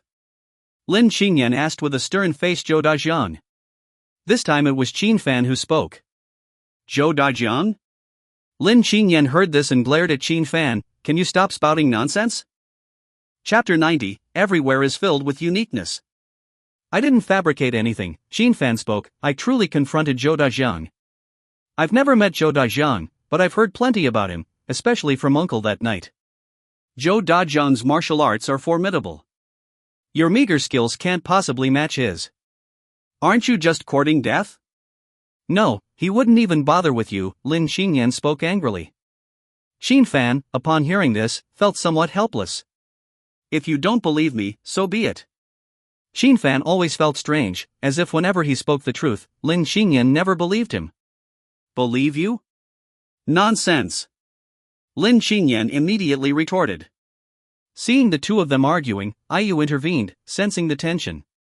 "Sister, what Chen Gu said is true." Upon hearing this, Lin Xingyan looked at Ayue skeptically. "Don't get sidetracked. What do you want from me?" Chen Fan asked. He had already arranged for the big shots like Zhang Tianxiong to take care of Ayue, ensuring her future security. Ayue hesitated, looking at Chen Fan. "Speak up," Chen Fan urged. "Humph, you're particularly attentive to little girls." "Looks like I'm getting old," Lin Xingyan interjected sourly. "Don't interrupt, let Ayue speak," Chen Fan said, addressing Lin Xingyan. I want to follow Chen Gu." Ayue mustered the courage to speak, her eyes filled with hope. Chen Fan's actions today truly impressed her. She wanted to be like him. "No." Chen Fan and Lin Xingyan almost simultaneously refused. Lin Xingyan was surprised to hear Chen Fan's rejection. She thought he would agree, but he firmly refused. This was not what she expected from a typical scoundrel. Ayue stood there, stunned. "Go back," Chen Fan reiterated. Ayue felt deeply disappointed at this moment. Finally, she turned back with a hint of desolation and walked away. Watching Ayu's desolate figure, Lin Xingyan felt a twinge of sympathy. She then turned to Chen Fan, saying, "You should have refused more tactfully." "Didn't you just say no?" Chen Fan retorted. Lin Xingyan was left speechless. Chen Fan was about to get into his car. "You haven't told me yet, what did you come here for?" Lin Xingyan hastily grabbed his arm before he left. "I told you, to confront Zhou Dajiang," Chen Fan replied. "I don't believe you for a second." Lin Qingyan glared at Chen Fan angrily. Forget it if you don't. Chen Fan responded and immediately got into the car, started it, and drove off. Lin Qingyan watched Chen Fan's departing car in frustration before heading to her own car. Manager Lin, why are you here? Yeah, Manager Lin, are you here to check if we're broadcasting properly? As Lin Qingyan approached her car, she suddenly heard surprised voices. Lin Qingyan looked over and saw the anchor from Elegant Company. Then, she inquired about Zhou Dajiang. Mr. Qin defeated Zhou Dajiang. That Mr. Qin is simply extraordinary. So impressive. These people immediately chimed in. Mr. Qin? What's his name? Lin Qingyan was slightly startled and quickly asked. I don't know, everyone just calls him Mr. Qin, one of the anchors replied. Do you have any recordings or photos? Let me see, Lin Qingyan immediately requested. Manager Lin, photography and filming are not allowed at the Tinglong Mountain Villas arena. All electronic devices will be confiscated upon entry, the anchor explained. Inside Tinglong Mountain Villa, it's a matter of life and death, no visual records are allowed. Tell me, what does this Mr. Qin look like? Lin Qingyan asked. He's a very young man. After it was over, he wanted to socialize, but unfortunately, there were only big shots there, and we didn't have the qualifications to get close. These people described a lot, but Mr. Qin was indeed a young man. Listening to their descriptions, Lin Qingyan felt it resembled Chen Fan very much.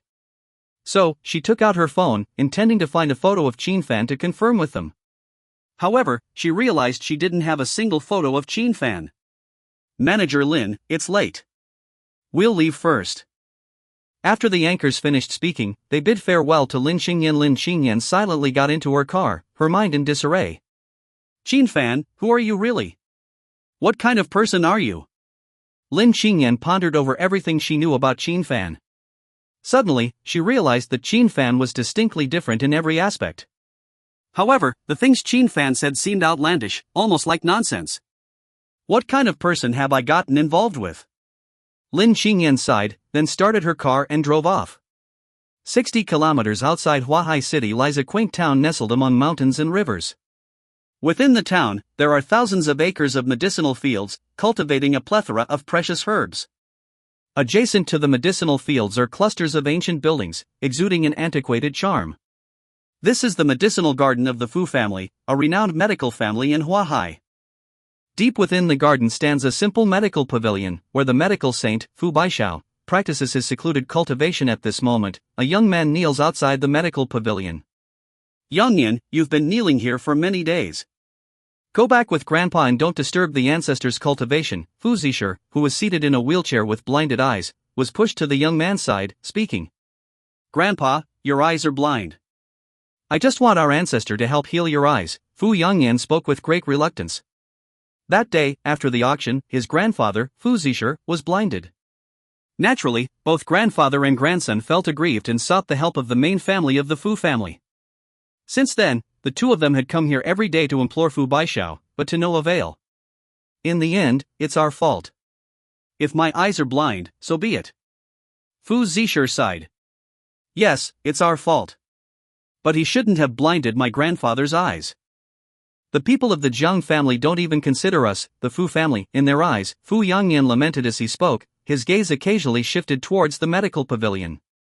Moreover, Grandpa, that was the extreme Yang stone, prepared for our ancestor. But Jiang Qingning from the Jiang family deliberately interfered and raised the price.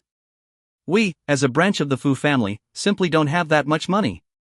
Otherwise, why would we resort to such means? Fu Yangyan spoke tearfully. Ah. Fu Zisher sighed heavily, what a pity for that extreme Yang stone. Such a precious treasure. That's enough from both of you. Suddenly, a deep voice resounded. Then, a middle-aged man in Tang costume, looking to be in his 50s, walked over from behind. Family head. Fu Yangyan and Fu Zisher were startled and quickly spoke. This man was the current head of the Fu family, Fu Chuan. You two have been making a ruckus here for many days, disturbing the ancestors' cultivation, Fu Chuan spoke disapprovingly but Fu Yangyan began but was interrupted by Fu Chuan. The ancestor asked me to tell you that although you were at fault initially, the Jiang family has indeed gone too far. So the ancestor has tasked me with handling this matter, Fu Chuan said. Fu Yongyan and Fu Zisher were immediately filled with joy upon hearing this news. I will personally take people to Jiangyang to resolve this matter. But from now on, you two are not allowed to set foot here again, Fu Chuan concluded, leaving behind these words before departing. Chapter 91, The Arrival of the Fu Family. At the Feihong Immortal Garden Villa, Chen Fan concluded a night of deep cultivation. Last night, instead of returning to Lin Xingyan's residence, he went directly to the Feihong Immortal Garden Villa. Here, there was already a spiritual array established, evidently making it a superior place for cultivation compared to Lin Xingyan's home. Furthermore, there was no longer any reason for him to cohabit with Lin Xingyan. Chen Fan was puzzled why Lin Xingyan had not mentioned anything about him moving out. After all, Lin Xingyan had only mentioned temporary cohabitation at the time. Although they had a contract, it did not stipulate cohabitation. Moreover, with the disappearance of the Jiang family's people, Lin Xingyan must surely be aware, yet she had not raised the issue of Chen Fan moving out, which indeed surprised Chen Fan. The formation is making significant progress. It's already halfway completed. It seems that spending less than a month on Earth is quite rewarding on the path from mortal to divine, Chen Fan observed the swirling energy around him. In less than a month, he had already completed half of the formation, exceeding his expectations by a large margin. After concluding his cultivation, Chen Fan took out his phone to contact Xiang Shui. Today was another day for her treatment. Upon checking his phone, Chen Fan noticed several missed calls, with the majority from Lin Xingyan followed by Wang Anti. Additionally, there was one from Jiang Qingning, likely inquiring about the arena incident. Chen Fan finally dialed Lin Xingyan's number. Chen Fan, why didn't you come back last night? Lin Xingyan's reproachful voice came through as soon as the call connected. I returned to my previous residence last night to organize my belongings, Chen Fan replied. Is that so? Lin Xingyan responded somewhat skeptically. Is there anything else? Chen Fan inquired. Wang Anti said you should come back for dinner tonight, Lin Xingyan mentioned. Upon hearing this, Chen Fan pondered for a moment before replying, all right. With that, Chen Fan ended the call and then dialed Xiang Shui's number. Xin Gu. As soon as the call connected, Xiang Shui's joyful voice came through. Where are you? I'll come to pick you up, Chen Fan asked. No need, I'll come by myself, Xiang Shui quickly responded. You're coming alone? Chen Fan was somewhat surprised. Is that safe? Well, my father. He has assigned people to be around me. Xiang Shui hesitantly explained. Chen Fan understood, Xiang Shui's current status was not that of the impoverished girl from before but rather the daughter of a big shot, likely accompanied by numerous bodyguards. In that case, come over to the Feihong Immortal Garden Villa, Chen Fan instructed. Okay, I'll be there soon, Xiang Shui happily agreed. Approximately half an hour later, a black Mercedes-Benz stopped outside Chen Fan's villa, and Xiang Shui was escorted out by a man in a suit. Xin Gu. Seeing Chen Fan waiting outside the villa for her, Xiang Shui waved her hand and hurried over. The bodyguard approached Chen Fan cautiously and said, Mr. Chen. This bodyguard had obviously followed Xiang Shui to Jiangyang town to witness the arena event, hence his respectful yet wary demeanor upon seeing Chen Fan. Su Yang, you can go back for now. I'll inform you when it's done, Xiang Shui instructed her bodyguard. Yes, miss, Su Yang responded before leaving. Let's go inside, Chen Fan said to Xiang Shui, leading her into the villa. Xin Gu, things seem different here, Xiang Shui immediately noticed the change as they entered the villa. Chen Fan nodded slightly upon seeing Xiang Shui, sensing the difference in the villa. It seems the treatment effect is quite good. Let's keep up the progress. Under Chen Fan's treatment, Xiang Shui's yin spirit gradually expelled the cold poison, and the advantages of her yin spirit began to manifest slowly. For example, within the spiritual array, her yin spirit had already begun to absorb spiritual energy slowly, although it was still in the process of absorption and had not yet been refined. As for refining, Chen Fan would need to impart the breathing method to Xiang Shui, but it was not yet time for that. Next, Xiang Shui went into the bathroom as usual, undressed, and soaked in the medicinal bath Chen Fan prepared. Xin Gu, my father called me last night. He said I should get closer to you. Xiang Shui leaned against the edge of the bath, her face slightly flushed from the steam, and her eyes somewhat hazy as she looked at Chen Fan. Chen Fan smiled at her words. He naturally understood Xiang Dongying's intentions, which were to further strengthen the relationship between him and Xiang Shui. Unfortunately, Xiang Dongying did not know that his daughter would eventually become a cultivator as well, treating those so-called martial artists just as easily. I don't quite understand my father's intentions, but I told him, Qin Gu, that you already have a senior sister, Xiang Shui continued, so my relationship with Qin Gu is. Siblings, Chen Fan interjected with a smile. Yeah. Xiang Shui softly agreed. Chen Fan placed one hand in the medicinal bath, circulating his energy and slowly treating Xiang Shui, while also contemplating how to end his relationship with Lin Qingyan. Should he wait until the contract expires? Why do I feel like I have more troubles after becoming mortal? Chen Fan suddenly found himself amused by the thought. In the cultivation world, Chen Fan's way of handling things was simple: kill. If killing one person wasn't enough, kill two. If two weren't enough, then wipe out the entire family. If he couldn't win, he'd flee and hide, cultivating until he could return and kill. So, he never had any troubles because his way of handling things was straightforward. But after becoming mortal, it seemed like emotions started to complicate matters. The path of mortality has indeed benefited me greatly, but it has also brought me some troubles. Chen Fan thought to himself. Qin Gu, is it just my imagination, or does it seem like the effect of the medicinal bath is diminishing? Suddenly, Xiang Shui spoke up to Chen Fan. It's not your imagination. You are continuously recovering, which requires changes in herbs as well. I'll prepare better herbs for you in the future, Chen Fan immediately reassured her. Xiang Shui tilted her head at Chen Fan's words, then blinked her eyes at him. Qin Gu, you're so kind to me. It's about time. Chen Fan glanced at the time and spoke to Xiang Shui. Xiang Shui responded softly. Chen Fan then walked out, and after Xiang Shui got dressed, they left the villa together. After Xiang Shui left, Chen Fan walked to the garden of the villa.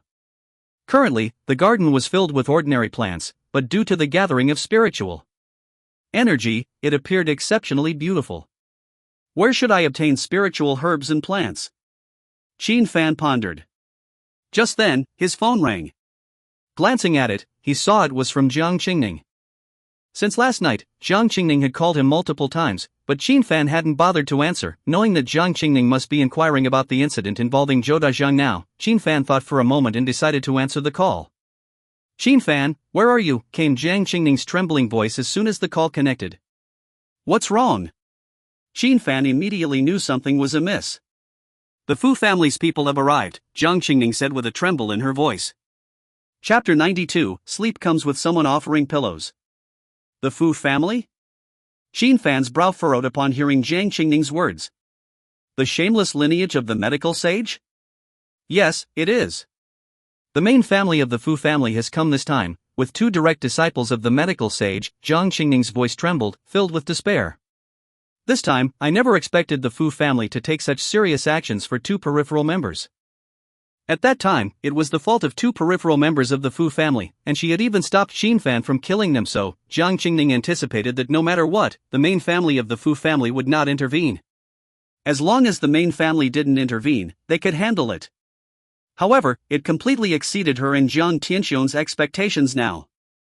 The Fu family actually took serious action, sending out two direct disciples of the medical sage, and even the head of the Fu family came. What's the situation over there now? Chen Fan asked. We are all under their control, but they want to see you, so they haven't made a move yet, Jiang Qingning spoke up helplessly. Alright, you make them wait, I'll come over right away, Chen Fan said. You come over as soon as possible. I don't know how long they will endure, Jiang Qingning immediately urged upon hearing Chen Fan's words. Then, Chen Fan hung up the phone. The medical sage Fu family should have many rare medicinal herbs. Chen Fan couldn't help but laugh after hanging up the phone just now. He was thinking about where to find spiritual herbs and medicines, and now the Fu family had come to him. It was simply like someone offering pillows when he felt sleepy. Subsequently, Chen Fan got into his beat-up car and headed to the Jiang family's villa. About half an hour later, Chen Fan arrived at the Jiang family's villa. As soon as he got out of the car, he saw Jiang Qingning and Chen Yao standing outside the door, along with many bodyguards with bruised faces. Chen Fan. Mr. Chen. Jiang Qingning and Chen Yao saw Chen Fan coming and immediately greeted him. Both of them felt a sense of relief upon seeing Chen Fan. Jiang Qingning had called Chen Fan before, really worried that Chen Fan would leave after learning that the main branch of the Fu family had come. Although Chen Fan had displayed astonishing strength on the arena yesterday, killing Zhou Dajian with one punch, the Fu family was not comparable to Zhou Dajiang, and all the Fu family not only had great strength themselves but also had extensive connections due to their superb medical skills. More importantly, the Fu family had a medical sage who practiced both medicine and martial arts. The medical sage once ranked 11th on the Profound Gates list of experts, a top figure among masters.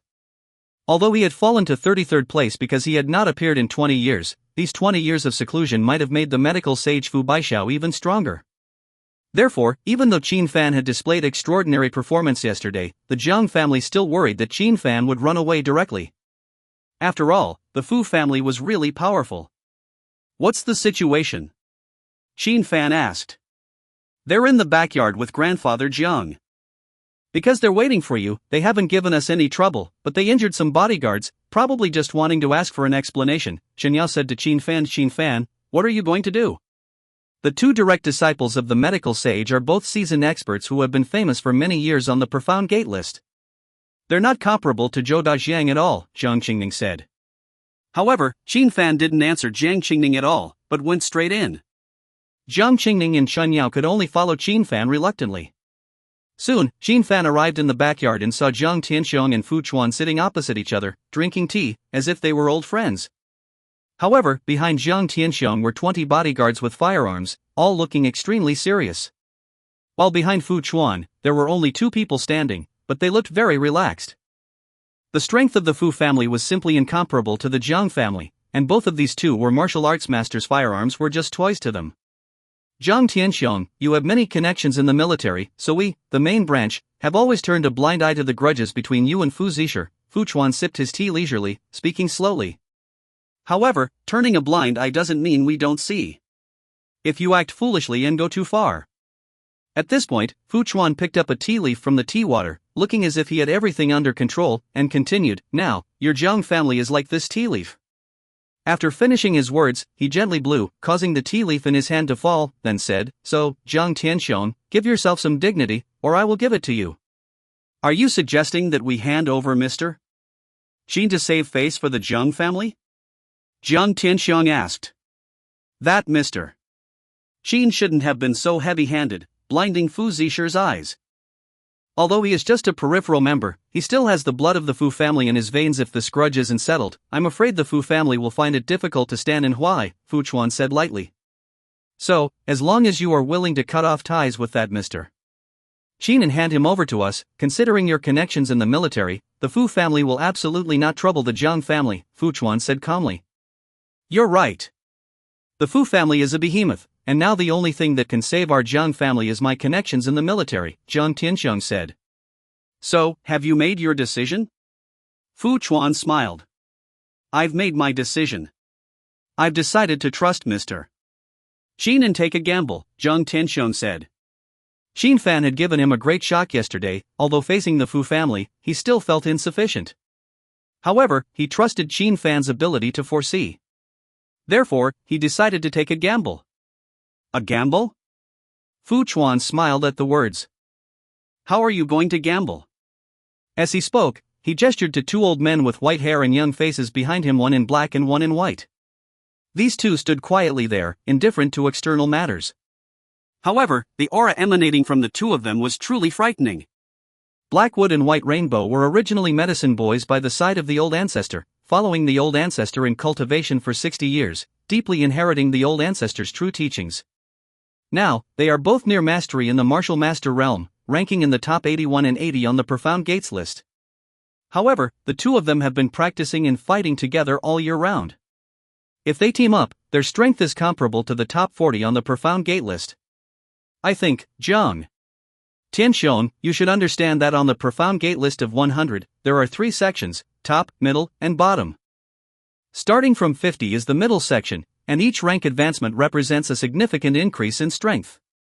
So today, I'll put it here. Unless you bring a martial master ranked 32 from the military, this matter will absolutely not pass. Fu Chuan drank his tea leisurely, speaking casually. And as he spoke, Chen Fan had already walked into the backyard and said, "I may not be in the top 30 of the list, but it's more than enough for me to kill you all. Chapter 93, Invoking the Wrath of the Heavens. To dispatch you would be a trivial matter for me.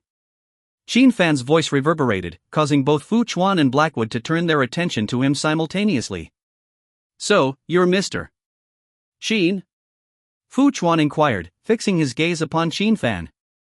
Yes, indeed, I am the very Mr. Chen you speak of. I have come today with the intention of dealing with you all. Chen Fan spoke calmly, meeting Fu Chuan's gaze. Upon hearing Chen Fan's words, Jiang Tianxiong and Jiang Qingning were overcome with cold sweat. How audacious of him to speak thus. Ha ha! Fu Chuan chuckled at Chen Fan's audacity, such bold claims. Dare you utter the notion of dispatching us? If you truly possessed the power, why then does your name not grace the Earth ranking? I have no desire to sully myself with the disgraceful Earth ranking as perceived by your ilk. Chen Fan retorted with disdain.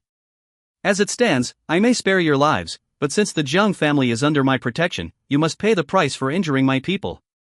If you crawl away with your legs broken, I shall let you live. Jiang Tianxiang was heartened by these words, as they indicated Chen Fan's complete endorsement of the Jiang family. It also suggested that the relationship between his granddaughter, Jiang Qingning, and Chen Fan might have progressed further. However, Fu Chuan and his companions were dumbfounded upon hearing Chen Fan's words, wondering if they had misheard. Is this person addled? How could anyone be so arrogantly defiant? This is preposterous. Master of the house, let me disable this lad first, then we'll negotiate. Truly arrogant and conceited. I'll disable you. Blackwood and White Rainbow's expressions turned cold as they reached their limit. The two men stepped forward almost simultaneously, transforming into streaks of black and white light, instantly appearing on either side of Chen Fan. Black flame palm. White flame palm. Blackwood's palm ignited with black flames, while White Rainbow held white flames in his hand. This was a palm technique passed down by the medical sage himself, utilizing true energy during alchemy to produce marvelous flames. Being struck simultaneously by these two palms would result in being engulfed by the black and white flames, ultimately leading to annihilation. Due to their 6 decades of partnership, Blackwood and White Rainbow acted in perfect harmony, their combined force flowing seamlessly like clouds and water, displaying incomparable might. However, in Chen Fan's eyes, their collaboration resembled a toddler's first steps, full of flaws.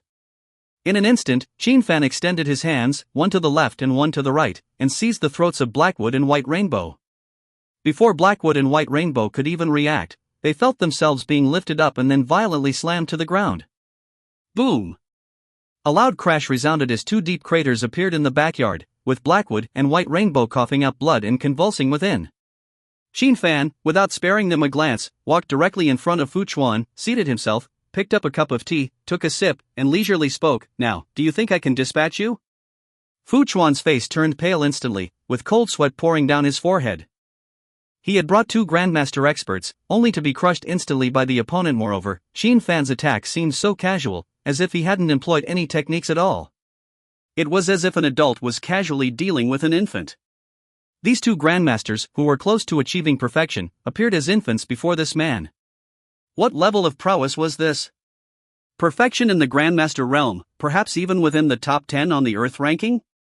In an instant, Fu Chuan felt despair creeping in. In fact, this was the normal outcome when Chen Fan faced so-called Grandmasters of martial arts. As for Zhou Dajiang yesterday, it was only because Chen Fan was in a good mood that he deliberately unleashed such a sensational punch. Otherwise, Zhou Dajiang would have ended up like these 2, effortlessly crushed by Chen Fan without any fuss. You. Fu Chuan looked at Chen Fan, his voice trembling with fear. Smack. This time, Chen Fan raised his hand and slapped Fu Chuan's face. You dare to strike me? Fu Chuan stammered, his voice trembling, a far cry from his previous confident demeanor. Smack, smack, smack. Chen Fan raised his hand again and slapped Fu Chuan several times, then spoke. You dared to swap my items for counterfeits. If I hadn't spared your entire family, it would have been an act of mercy. Yet, you still have the audacity to come here seeking justice. I'm curious, what justice do you seek? Jiang Tianxiang and others looked on, their eyes wide with astonishment. They had initially thought Chen Fan would be in danger facing 2 Grandmasters, but now he had effortlessly knocked them down. In reality, this display of power was more shocking than Zhou Dajiang's yesterday. because yesterday, it was evident that Chen Fan was seriously engaging in combat. But now, they realized Chen Fan had never been serious before. Chen Fan's strength was truly unfathomable.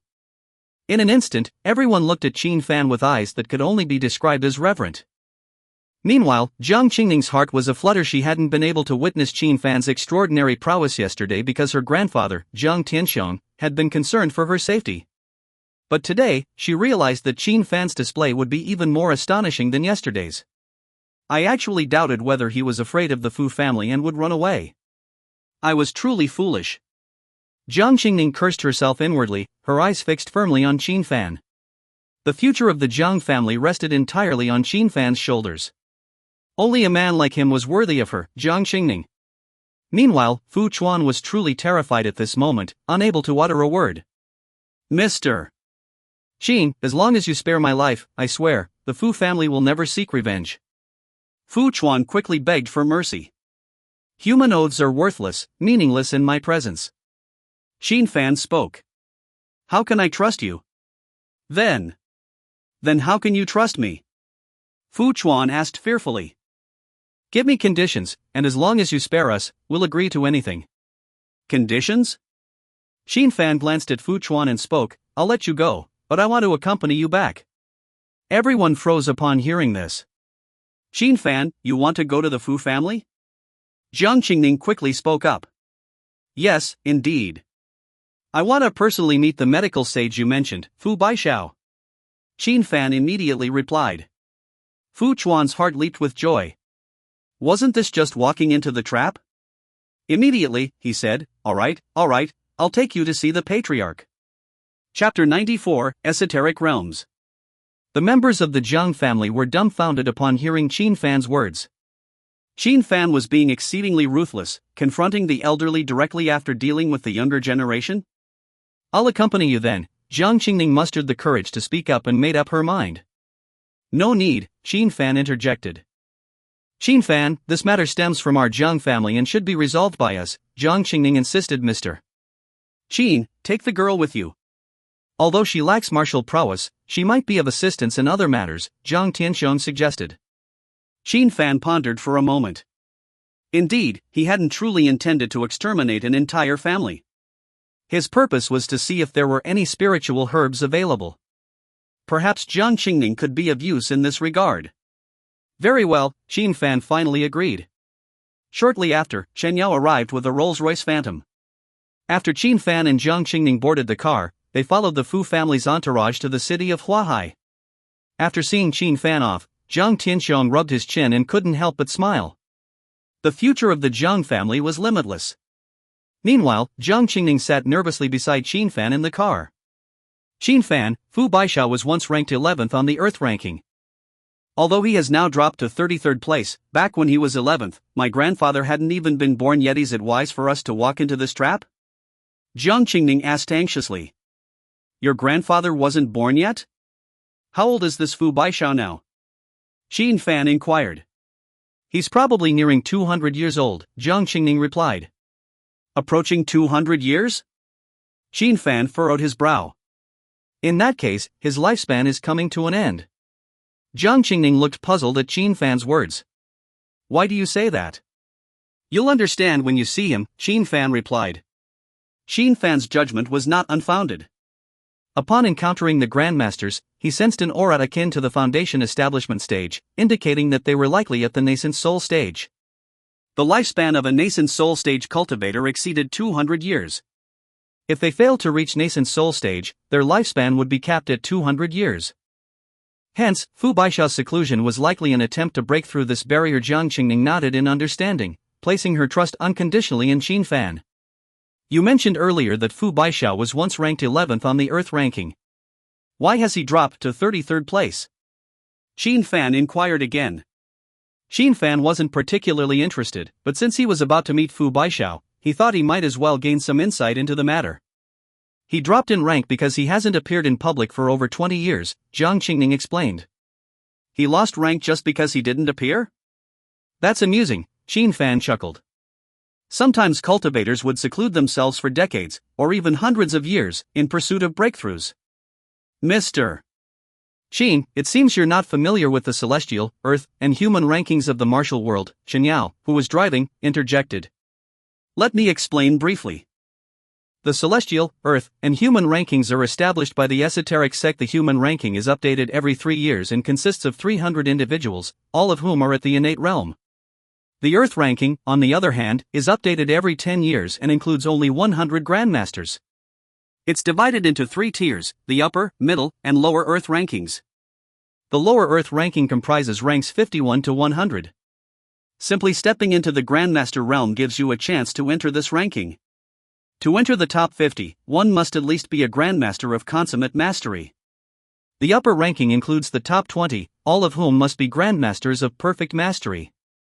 The ranking also depends on achievements, such as constant challenges against those ranked higher or remarkable feats, such as single-handedly resisting an army.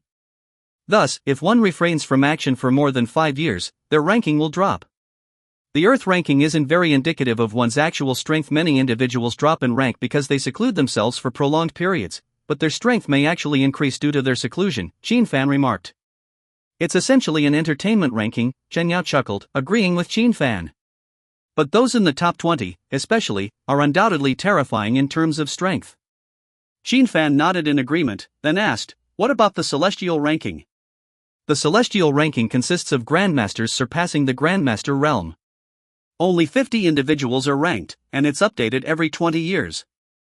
The rankings hardly change because battles between Grandmasters are earth-shattering events, Chen Yao continued upon hearing this. Chen Fan thought that Grandmasters must be at the nascent soul stage, capable of wielding formidable divine abilities. Their battles must indeed be awe-inspiring to ordinary mortals. What about the esoteric sect's origins? How do they know about worldly affairs, and where are they located? Chen Fan inquired curiously. The esoteric sect's origins are shrouded in legend. Some say it's a super S-level organization spanning the globe, while others claim it's a secluded family or sect. There are even rumors that the esoteric sect resides in the heavens, where immortals dwell. In any case, opinions vary widely, and no one knows the true nature of the esoteric sect or its whereabouts. Their knowledge of worldly affairs remains a mystery. It's said that some supreme martial experts have encountered envoys of the esoteric sect, but the authenticity of these claims is uncertain. Some even speculate that the esoteric sect's envoys might be among ordinary mortals, hidden from sight, Chen Yao explained. Perhaps the members of the esoteric sect are the legendary God-tier experts, Chen Yao added, his eyes filled with boundless longing. God-tier? What's that? Chen Fan asked. It's the ranking above the celestial ranking. It's rumored that those who make it onto the God-tier list are considered terrestrial immortals. However, who is on the God-tier list, how many there are, and how often it's updated are all unknown, Chen Yao elaborated. Terrestrial immortals? That's quite premature for the nascent soul stage to be called immortals, Chen Fan mused. Cultivation comprises 9 stages: Qi refining, foundation establishment, core formation, nascent soul, soul formation, spirit severing, Dao fusion, Dao domain, and tribulation crossing, each with early, middle, late, and consummate stages. The path to immortality is vast. Only when one successfully crosses the tribulation crossing stage and ascends beyond the heavenly tribulation to the legendary immortal realm can they be called immortals. Reaching the nascent soul stage and being labeled a terrestrial immortal is simply inadequate. However, it seems to imply that the earth is not a barren land for cultivation. There may indeed be cultivators like me trapped in this barren land, reaching only the nascent soul stage. The nascent soul stage lasts only about 500 years, so they are labeled as terrestrial immortals, Chen Fan speculated. As the conversation drifted to the celestial, earth, and human rankings and the esoteric sect, they unknowingly arrived at the ancient town of the Fu family. Upon entering the town, Chen Fan's eyes lit up, and he smiled. This visit seems promising. There are quite a few medicinal herbs here. Chapter 95, The Sage Physician, Fu Baishao. Entering the ancient town of the Fu family, the fragrance of medicinal herbs wafted through the air, refreshing the senses. As far as the eye could see, there were fields of medicinal herbs and various rare ingredients. Relying on his intuition, Chen Fan already knew that there were many spiritual herbs and medicines within the ancient town of the Fu family. These spiritual herbs and medicines might be disdainful to Xiang Shui, but they were actually useful to him as well. Currently, besides comprehending the Tao, he continued to cultivate, and cultivation naturally required these spiritual herbs, medicines, and treasures of heaven and earth. In short, his visit this time was well placed once, we didn't even have the qualifications to enter this ancient town. Now, we can drive in here openly. It's really quite unexpected, Chen Yao suddenly sighed. Chen Fan was puzzled by his words. What's going on? Once, Miss, Grandfather, and I came here seeking medical treatment. We didn't even have the qualifications to enter this ancient town. We could only wait at the reception area of the ancient town for an audience with the sage physician. However, at that time, we couldn't meet the sage physician, only Fu Zisher, Chen Yao explained. This is all thanks to Chen Fan, Jiang Qingning sighed with emotion. There was a time when the Jiang family didn't even have the qualifications to set foot here. But now, because of Chen Fan, they could almost stand on equal footing with the Fu family. This made Jiang Qingning look at Chen Fan with affectionate admiration once again. Indeed, only this man was worthy of her. Soon, a convoy of cars stopped at an empty space in the ancient town. Fu Chuan got out of the car, while Haimu and Baihong, with the help of medicine, had recovered somewhat and could walk with some effort. This is where our ancestor closed his doors for cultivation. The car can't go any further. Let's walk in, Fu Chuan said to Chen Fan. Chen Fan nodded, and the group followed along a bamboo-lined path to the front of the sage physician's medical cottage.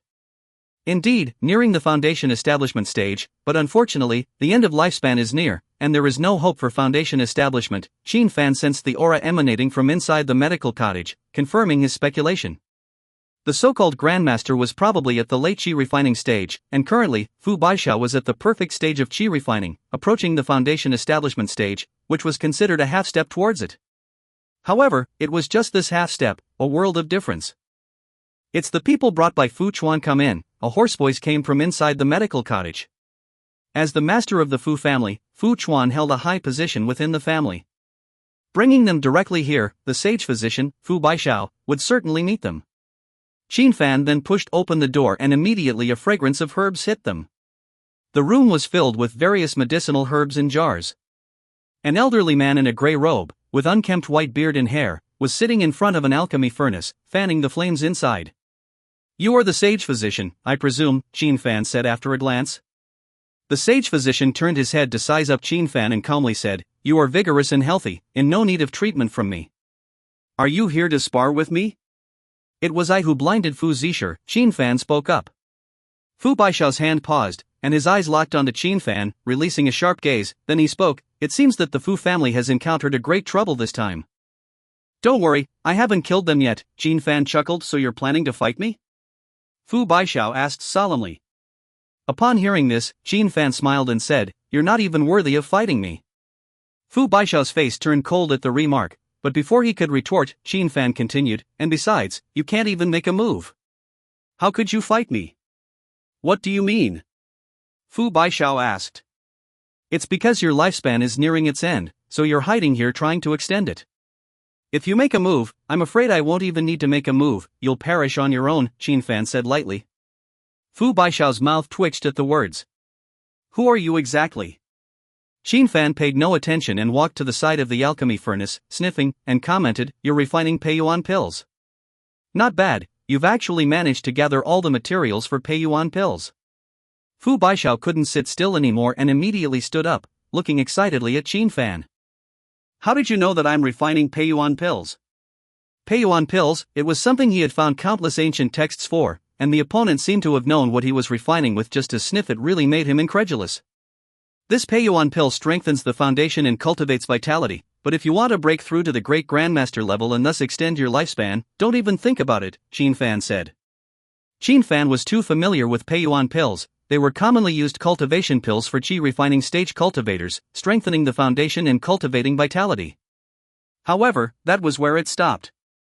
To advance from the qi refining stage to the foundation establishment stage required foundation establishment pills. Of course, if Fu Baixia wanted to break through, he could follow the method he used to help Jiang Tianxiong that time. However, that didn't align with his current goals. Fu Baixia took Chen Fan's prescription, and with just one look, he was excited. An expert can tell at a glance. In the field of alchemy, Fu Baixia was outstanding. At a glance, he knew that Chen Fan's prescription was for a longevity pill. I'll have someone prepare it immediately, Fu Baixia ordered excitedly. Chapter 96, Alchemy Without Tools. Chen Fan nodded in acknowledgement, then settled down to wait. During this interval, his phone suddenly rang. Glancing at it, he saw it was Lin Qingyan calling, so he promptly answered. Chen Fan, when will you be home? We're waiting for you to have dinner, Lin Qingyan's melodious voice came through the line. Upon answering the call, Chen Fan's gaze drifted to the clock, indicating it was already 4 in the afternoon, clearly too late for him to make it back. I'm in Huahai City, won't be able to make it back, he stated. You're in Huahai City?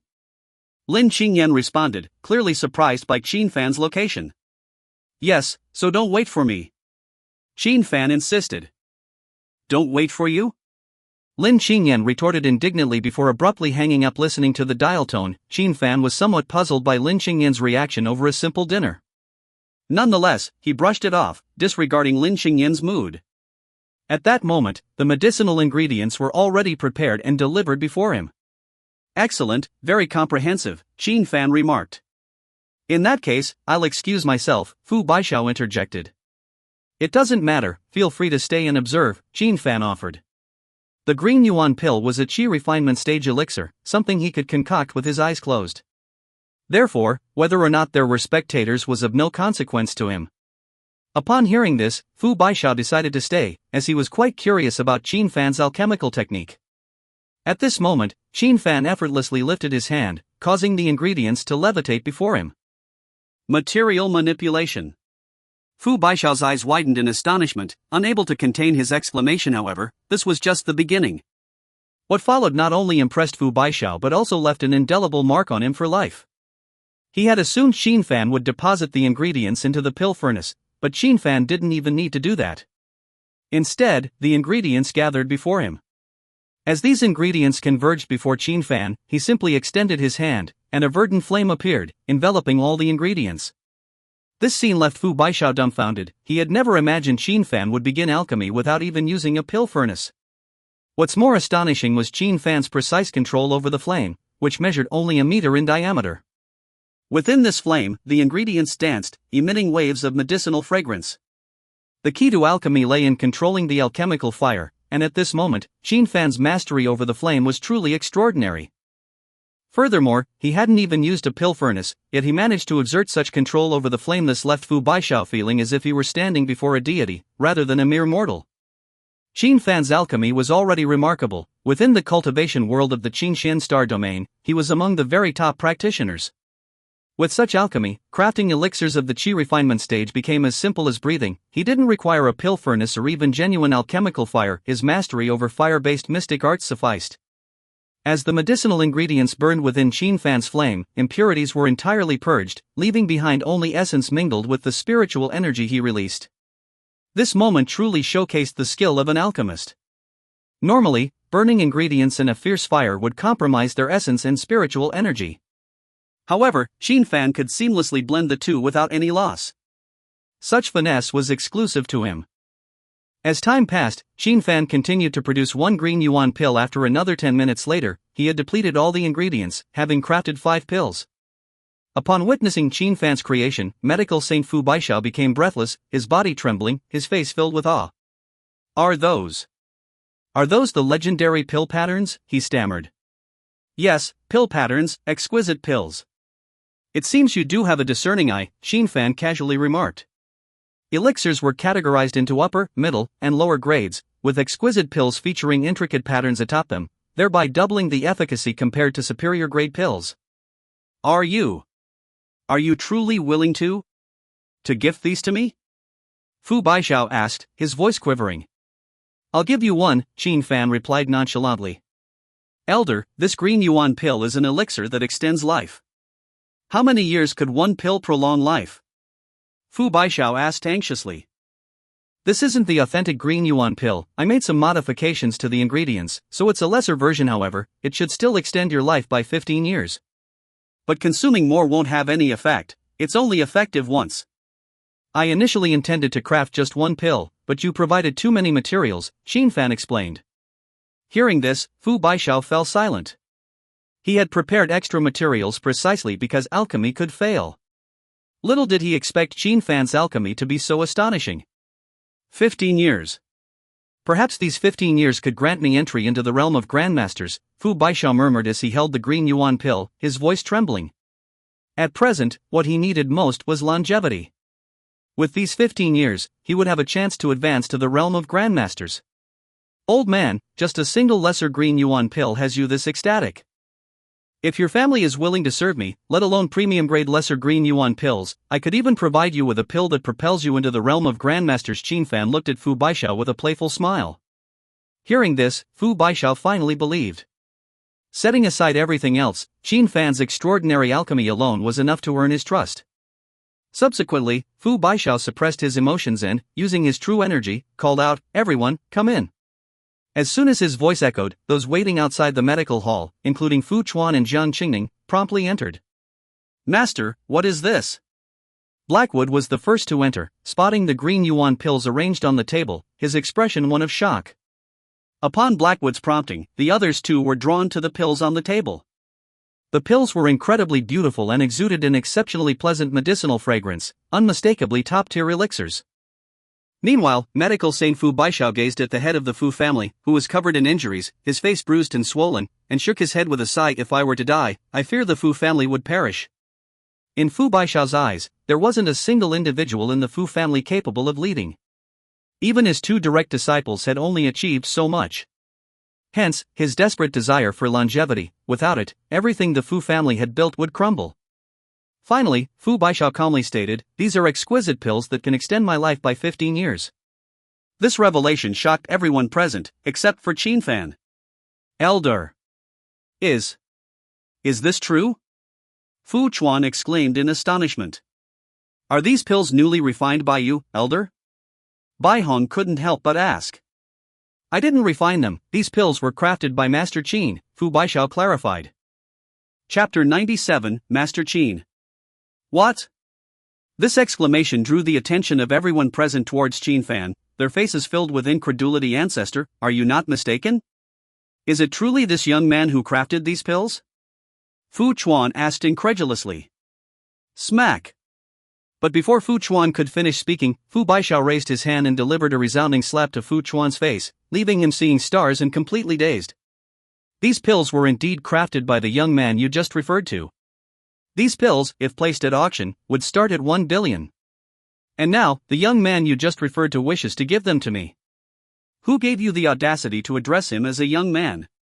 After delivering a harsh slap, Fu Baishao cast a cold glance at the incompetent Fu Chuan, scolding him. This statement left everyone dumbfounded. In just half an hour, Chen Fan managed to produce pills valued at 1 billion? Was he out of his mind? However, Fu Baishao would never tell a lie. "Now, kneel down and apologize to Master Chen. Remember to address him with utmost respect as Master Chen from now on." Fu Baishao spoke coldly once again. With these words, everyone knew that Fu Baishao was not joking. Blackwood, Bai Hong, and Fu Chuan immediately knelt down and repeatedly kowtowed to Chen Fan, saying, "Master Chen, please forgive us." "Master Chen, it was our oversight. Please forgive us, Master Chen." "Out of respect for Senior Fu, I will spare you this time." Chen Fan waved his hand and spoke. With trembling bodies, the three of them stood up. Jiangyang, witnessing this scene, felt her heart flutter with excitement. What kind of treasure have I stumbled upon? To have the medical saint refer to him as Master Chen.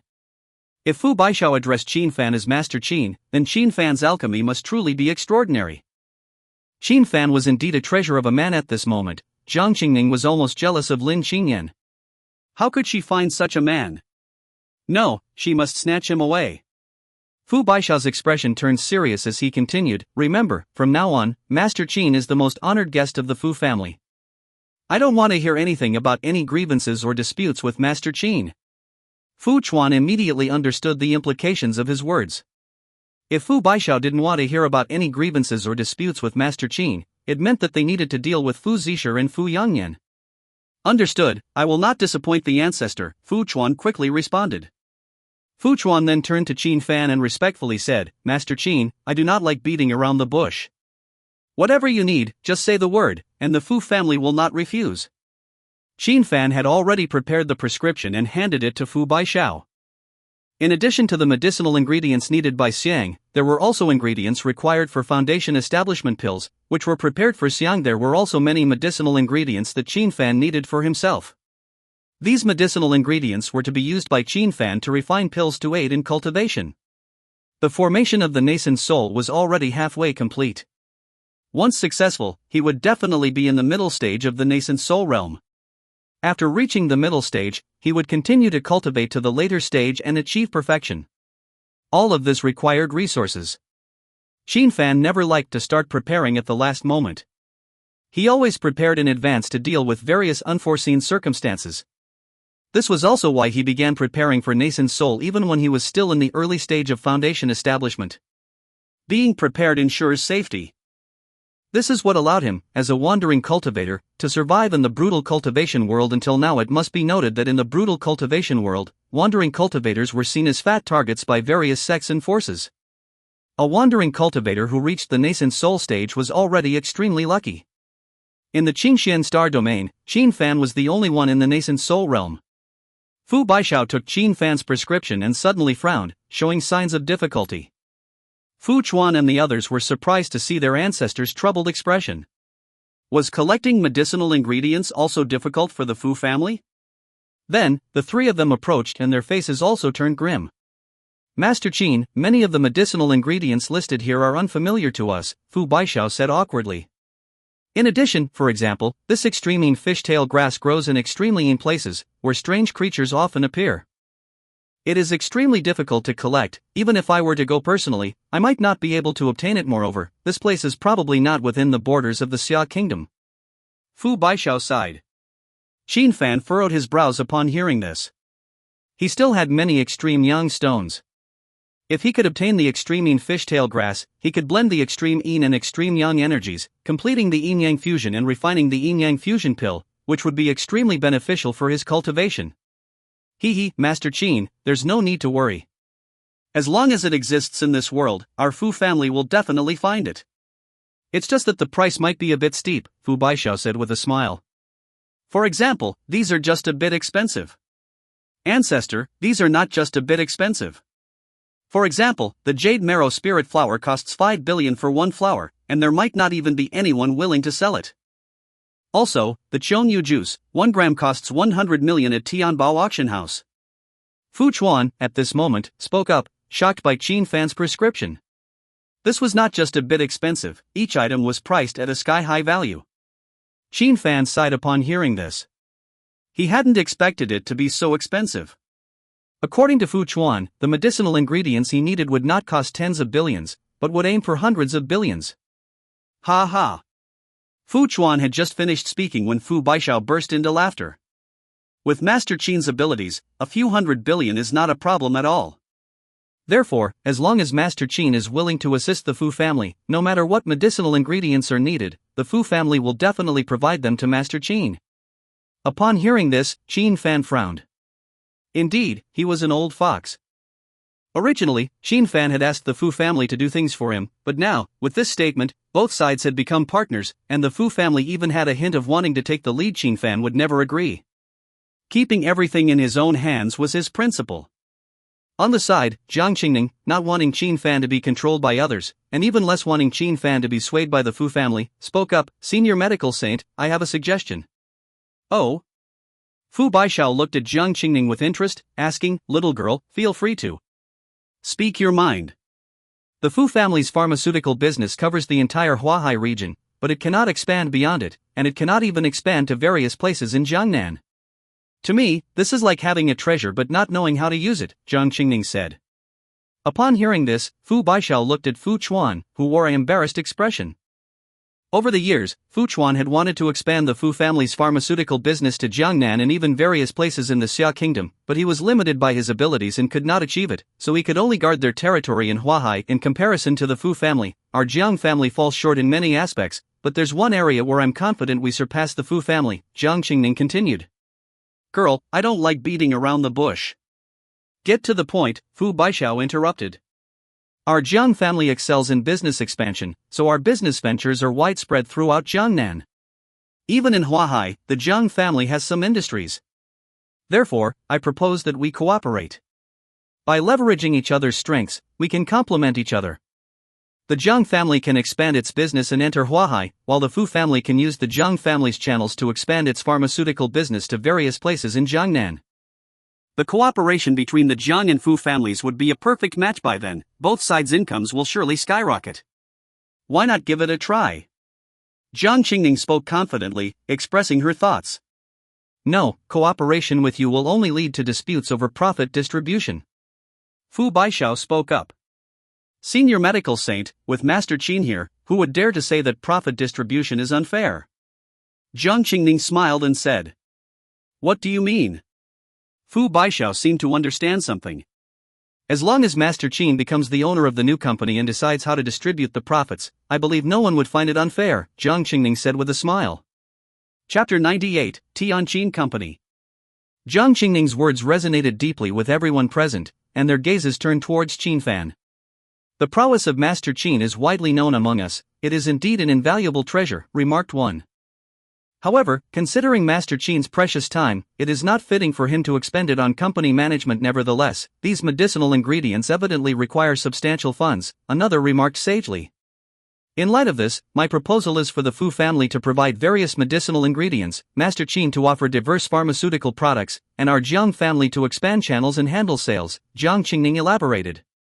This way, it forms a trinity of cooperation, empowering each party with their respective strengths, thus ensuring mutual benefit, she concluded. Furthermore, with Master Qin as the proprietor, overseeing profit distribution, there is no need to fret over unfairness, Jiang Qingning added, presenting her vision. Continuing with her foresight, Jiang Qingning's proposal depicted a grand vision for the collaboration. Upon hearing Jiang Qingning's words, Chen Fan felt mildly surprised. He had not considered this aspect before. For him, money held little significance, being merely a numeral. However, meeting with Fu Baishao had highlighted the practical utility of wealth. It could alleviate numerous troubles, sparing him from the need to acquire necessities through force. Moreover, establishing a company seemed to align with mortal pursuits, which he found acceptable. Reflecting on this, Chen Fan had to admit that bringing Jiang Qingning along had been a wise decision. She was truly an extraordinary individual. The members of the Fu family were elated upon hearing Jiang Qingning's proposition. While the Fu family held significant sway in Huahai, they faced pressures from various factions, particularly the ascendant Wang family, which dominated the region. Trapped within Huahai's confines and oppressed by the Wang family, the Fu family risked dissolution upon Fu Baishao's demise. Jiang Qingning's proposal offered a new path for the Fu family, especially considering the vast potential profits from Chen Fan's green essence pill ancestor. This is undoubtedly a brilliant plan. Fu Chuan could no longer contain his excitement and immediately spoke up. Fu Baishao nodded in agreement, indicating his approval. Miss Jiang, how shall the shares of this new company be allocated? Fu Chuan inquired, addressing a critical issue. I believe everyone understands that the core of this company lies not with the Jiang family nor the Fu family, but with Master Qin. Therefore, I propose that Master Qin holds a 60% stake, with the Jiang and Fu families each holding a 20% stake, Jiang Qingning proposed. The members of the Fu family nodded in agreement, finding Jiang Qingning's proposal entirely acceptable. I dissent. However, Chen Fan suddenly interjected, surprising everyone present. Jiang Qingning and others immediately turned their attention to Chen Fan, awaiting his thoughts. Master Qin, do you have any suggestions? Jiang Qingning inquired. I shall hold 80%, while each of you shall hold 10%, Chen Fan declared. Upon hearing this, Jiang Qingning and the members of the Fu family revealed expressions of shock. This was a rather audacious proposal. Wasn't this an excessively high demand? It seemed more like a case of taking advantage of the situation than simply negotiating. Master Qin, running a company requires meticulous attention to detail. It not only entails financial investment but also consumes considerable energy, Fu Chuan remarked with a wry smile. Meanwhile, Jiang Qingning found herself at a loss for words. To receive 80% without contributing any capital, merely offering a formula, Chen Fan seemed more cunning than your average capitalist. What do you think the value of this green essence pill is? Chen Fan inquired. Its value is undoubtedly high, with an initial bidding price of 1 billion and an expected final price no less than 1.2 billion, Jiang Qingning replied. While it may hold such value in your eyes, to me, it is no different from rubbish, Chen Fan remarked casually as he picked up a pill and crushed it between his fingers. The onlookers were stunned. To casually destroy a billion-dollar item, this was truly extravagant. Hence, if I provide formulas with values several times or even tens of times higher than the green essence pill, calculate how much value a 10% share represents, Chen Fan continued. Jiang Qingning and Fu Chuan were intrigued by Chen Fan's proposition. If a company's value were in the tens of billions, or even trillions, then the profit from a 10% share would be astronomical. Chen Fan's proposal had rendered the value of a 10% share incalculable. Jiang Qingning nodded after a brief pause, agreeing to Chen Fan's proposal. Fu Baishao also gave a slight nod, acknowledging his words. With Fu Baishao's assent, Fu Chuan naturally had no objections. Since everyone is in agreement, let's not delay any further today. We shall draft a contract and establish the new company, Jiang Qingning proposed, seizing the moment. Indeed, there is no time like the present. Fu Chuan concurred, concerned that Chen Fan might change his mind. Subsequently, the Jiang and Fu families, along with Chen Fan, spent 2 hours drafting the contract. As for the company headquarters, it shall be initially located in Jiang City. After expanding our channels, we shall establish a branch in Huahai City, expanding nationwide with Huahai as our center, Jiang Qingning suggested. The attendees nodded in approval. Jiang Qingning's proposal was indeed the optimal choice, considering the Jiang family's foundation and channels in Jiang City. However, as the company expanded, relocating to the economically stronger and more populous Huahai City would become necessary. Upon reaching a consensus, Jiang Qingning turned to Chen Fan. The most important matter now is the company name, Mr. Chen, what name do you think would be most suitable? Tianqin, Chen Fan replied spontaneously. Tianqin was the original name of Chen Fan's family. However, due to the Chaos Pearl incident, the Tianqin clan was wiped out, leaving only Chen Fan. Now, it was time for him to revive the Tianqin clan. Tianqin? Fu Baishao's expression turned slightly awkward upon hearing Chen Fan's suggestion. What's wrong? Is there an issue with my choice of name? Chen Fan inquired. One of the 5 great families of the Xia Kingdom, the Qin family, is known as the Grand Qin Group. Therefore, the association of your Tianqin group with the Qin family might provoke their displeasure, Fu Baishao explained. If they dare to object, I'll annihilate the Qin family, Chen Fan retorted bluntly. The onlookers gasped in shock. Annihilating one of the 5 great families, the Qin family? Was Chen Fan too arrogant? Fu Lao, you needn't worry. It's just a company name. As one of the 5 great families, they won't be so petty, Jiang Qingning interjected, attempting to alleviate the tension upon hearing Jiang Qingning's words. Fu Baishao chuckled. Indeed, perhaps I was overthinking it. With no further objections, everything was finalized. Once everything was settled, Chen Fan boarded Jiang Qingning's car and departed from the ancient town. These are for you, Chen Fan said as he handed 2 green essence pills to Jiang Qingning. These? Jiang Qingning received the pills with astonishment. I promised to reward you last time, so here it is, Chen Fan replied nonchalantly. Chapter 99, The First Product. Reward? Jiang Qingning's face lit up with immense delight upon hearing Chen Fan's words. She had been secretly coveting Chen Fan's green essence pills, but dared not broach the subject with him. Now, to her pleasant surprise, Chen Fan had directly bestowed them upon her. Yes, didn't I promise you before? Considering this, these 2 green essence pills are your reward, Chen Fan affirmed, a casual reward of 20 billion. No woman could resist such generosity, Jiang Qingning remarked, her captivating eyes gleaming with allure as she gazed at Chen Fan. You have been diligent in your tasks, and your performance merits due recompense, Chen Fan replied to Jiang Qingning. Consuming these green essence pills will not only prolong your life but also preserve your youth for over a decade. Is that true? Jiang Qingning's eyes sparkled with excitement at the prospect of maintaining her youth for years to come. Why would I deceive you? Chen Fan assured. Jiang Qingning, already a woman of striking beauty, harbored a profound fear of aging. Thus, the prospect of preserving her youth for another decade filled her with an overwhelming tenderness towards Chen Fan, almost prompting her to shower him with affectionate kisses. Chen Fan, now that your Tianqin company has just been established, the first product is crucial. Have you thought of any product ideas? Jiang Qingning inquired. Not yet, Chen Fan replied tersely. Oh, haven't you heard that the most lucrative ventures often involve women and children? Thus, the green essence pill is undoubtedly the best product, Jiang Qingning suggested playfully.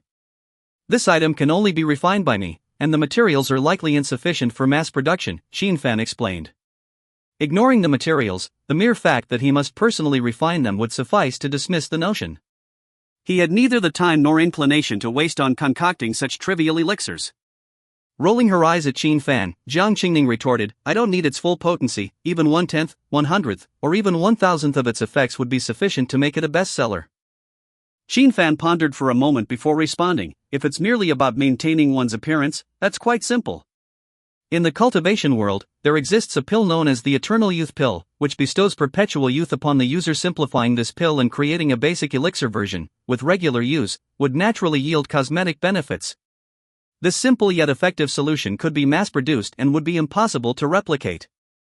Alright, I'll prepare it and send it to you, Chen Fan informed Jiang Qingning. Jiang Qingning responded with an immensely satisfied smile. A cosmetic elixir would undoubtedly be in high demand among women worldwide. Mr. Chen, would you like to be escorted to Villano? One in the Rainbow Immortal Garden? Chen Yao, the driver, interjected as their conversation concluded. The car had already returned to Jiang City. Considering for a moment, Chen Fan replied, take me back to Mirror Lake Manor. He had initially promised Lin Xingyan to return for dinner but had to change plans due to the arrival of the Fu family members, inadvertently disappointing Lin Xingyan. Upon hearing that Chen Fan intended to return to Lin Xingyan's place, Jiang Qingning couldn't help but feel somewhat displeased. She had been eager to quickly separate Chen Fan and Lin Xingyan. It seems Lin Xingyan holds considerable significance in Chen Fan's heart, Jiang Qingning sighed inwardly. Soon, Chen Yao dropped Chen Fan off at Mirror Lake Manor. It was already past 9 o'clock when Chen Fan returned. Upon entering the villa, he noticed that the living room had been adorned, reminiscent of a birthday celebration. He also spotted Mrs. Wang cleaning and a birthday cake on the table. You're back, little Fan. Have you eaten? Mrs. Wang greeted Chen Fan upon his return, then asked, little Fan, is it your birthday tonight? Seeing the decorations in the living room and the cake on the table, Chen Fan concluded that someone must be celebrating their birthday today, and his first thought was Mrs. Wang. After all, Lin Xingyan had mentioned that Mrs. Wang had asked him to come back for dinner, implying it might be her birthday. Before Mrs. Wang could reply, a cold, furious voice resounded from upstairs, yes, today is Mrs. Wang's birthday. She specifically asked you to come back for dinner, but you broke your promise. Oh, I see. I happened to bring back a gift from Huahai, Chen Fan said, reaching into his pocket and pulling out a green essence pill, which he handed to Mrs. Wang. Mrs. Wang, after taking this, you'll be 10 years younger. Not only that, it's incredibly beneficial for your health. Chen Fan wanted to mention that it would also enhance her strength, but with Lin Xingyan present, he naturally refrained. Upon receiving the pill from Chen Fan, Mrs. Wan's expression subtly changed. She could tell that the pill was extraordinary, but with Lin Xingyan present, she smiled and said, is it true? What are you doing? Bringing back a random pill and giving it to Mrs. Wang? Don't you know that medicine can be harmful? Are you trying to harm Mrs. Wang? Lin Xingyan, seeing Chen Fan take out the pill, immediately became furious. What do you mean, bringing back a random pill? When I was in Huahai, I met the Jiangnan medical saint, Fu Baishao. Do you know him? Even he approved of this pill. Why would I harm Mrs. Wang?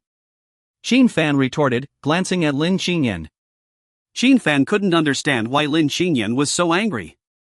The medical saint, Fu Baishao? Lin Xingyan's eyes widened in disbelief. You mean the Jiangnan medical saint? Even if Jiangqing's top figure, Jiang Tianxiong, went there, he would have to wait in line and might not even get an audience. Why would he see you?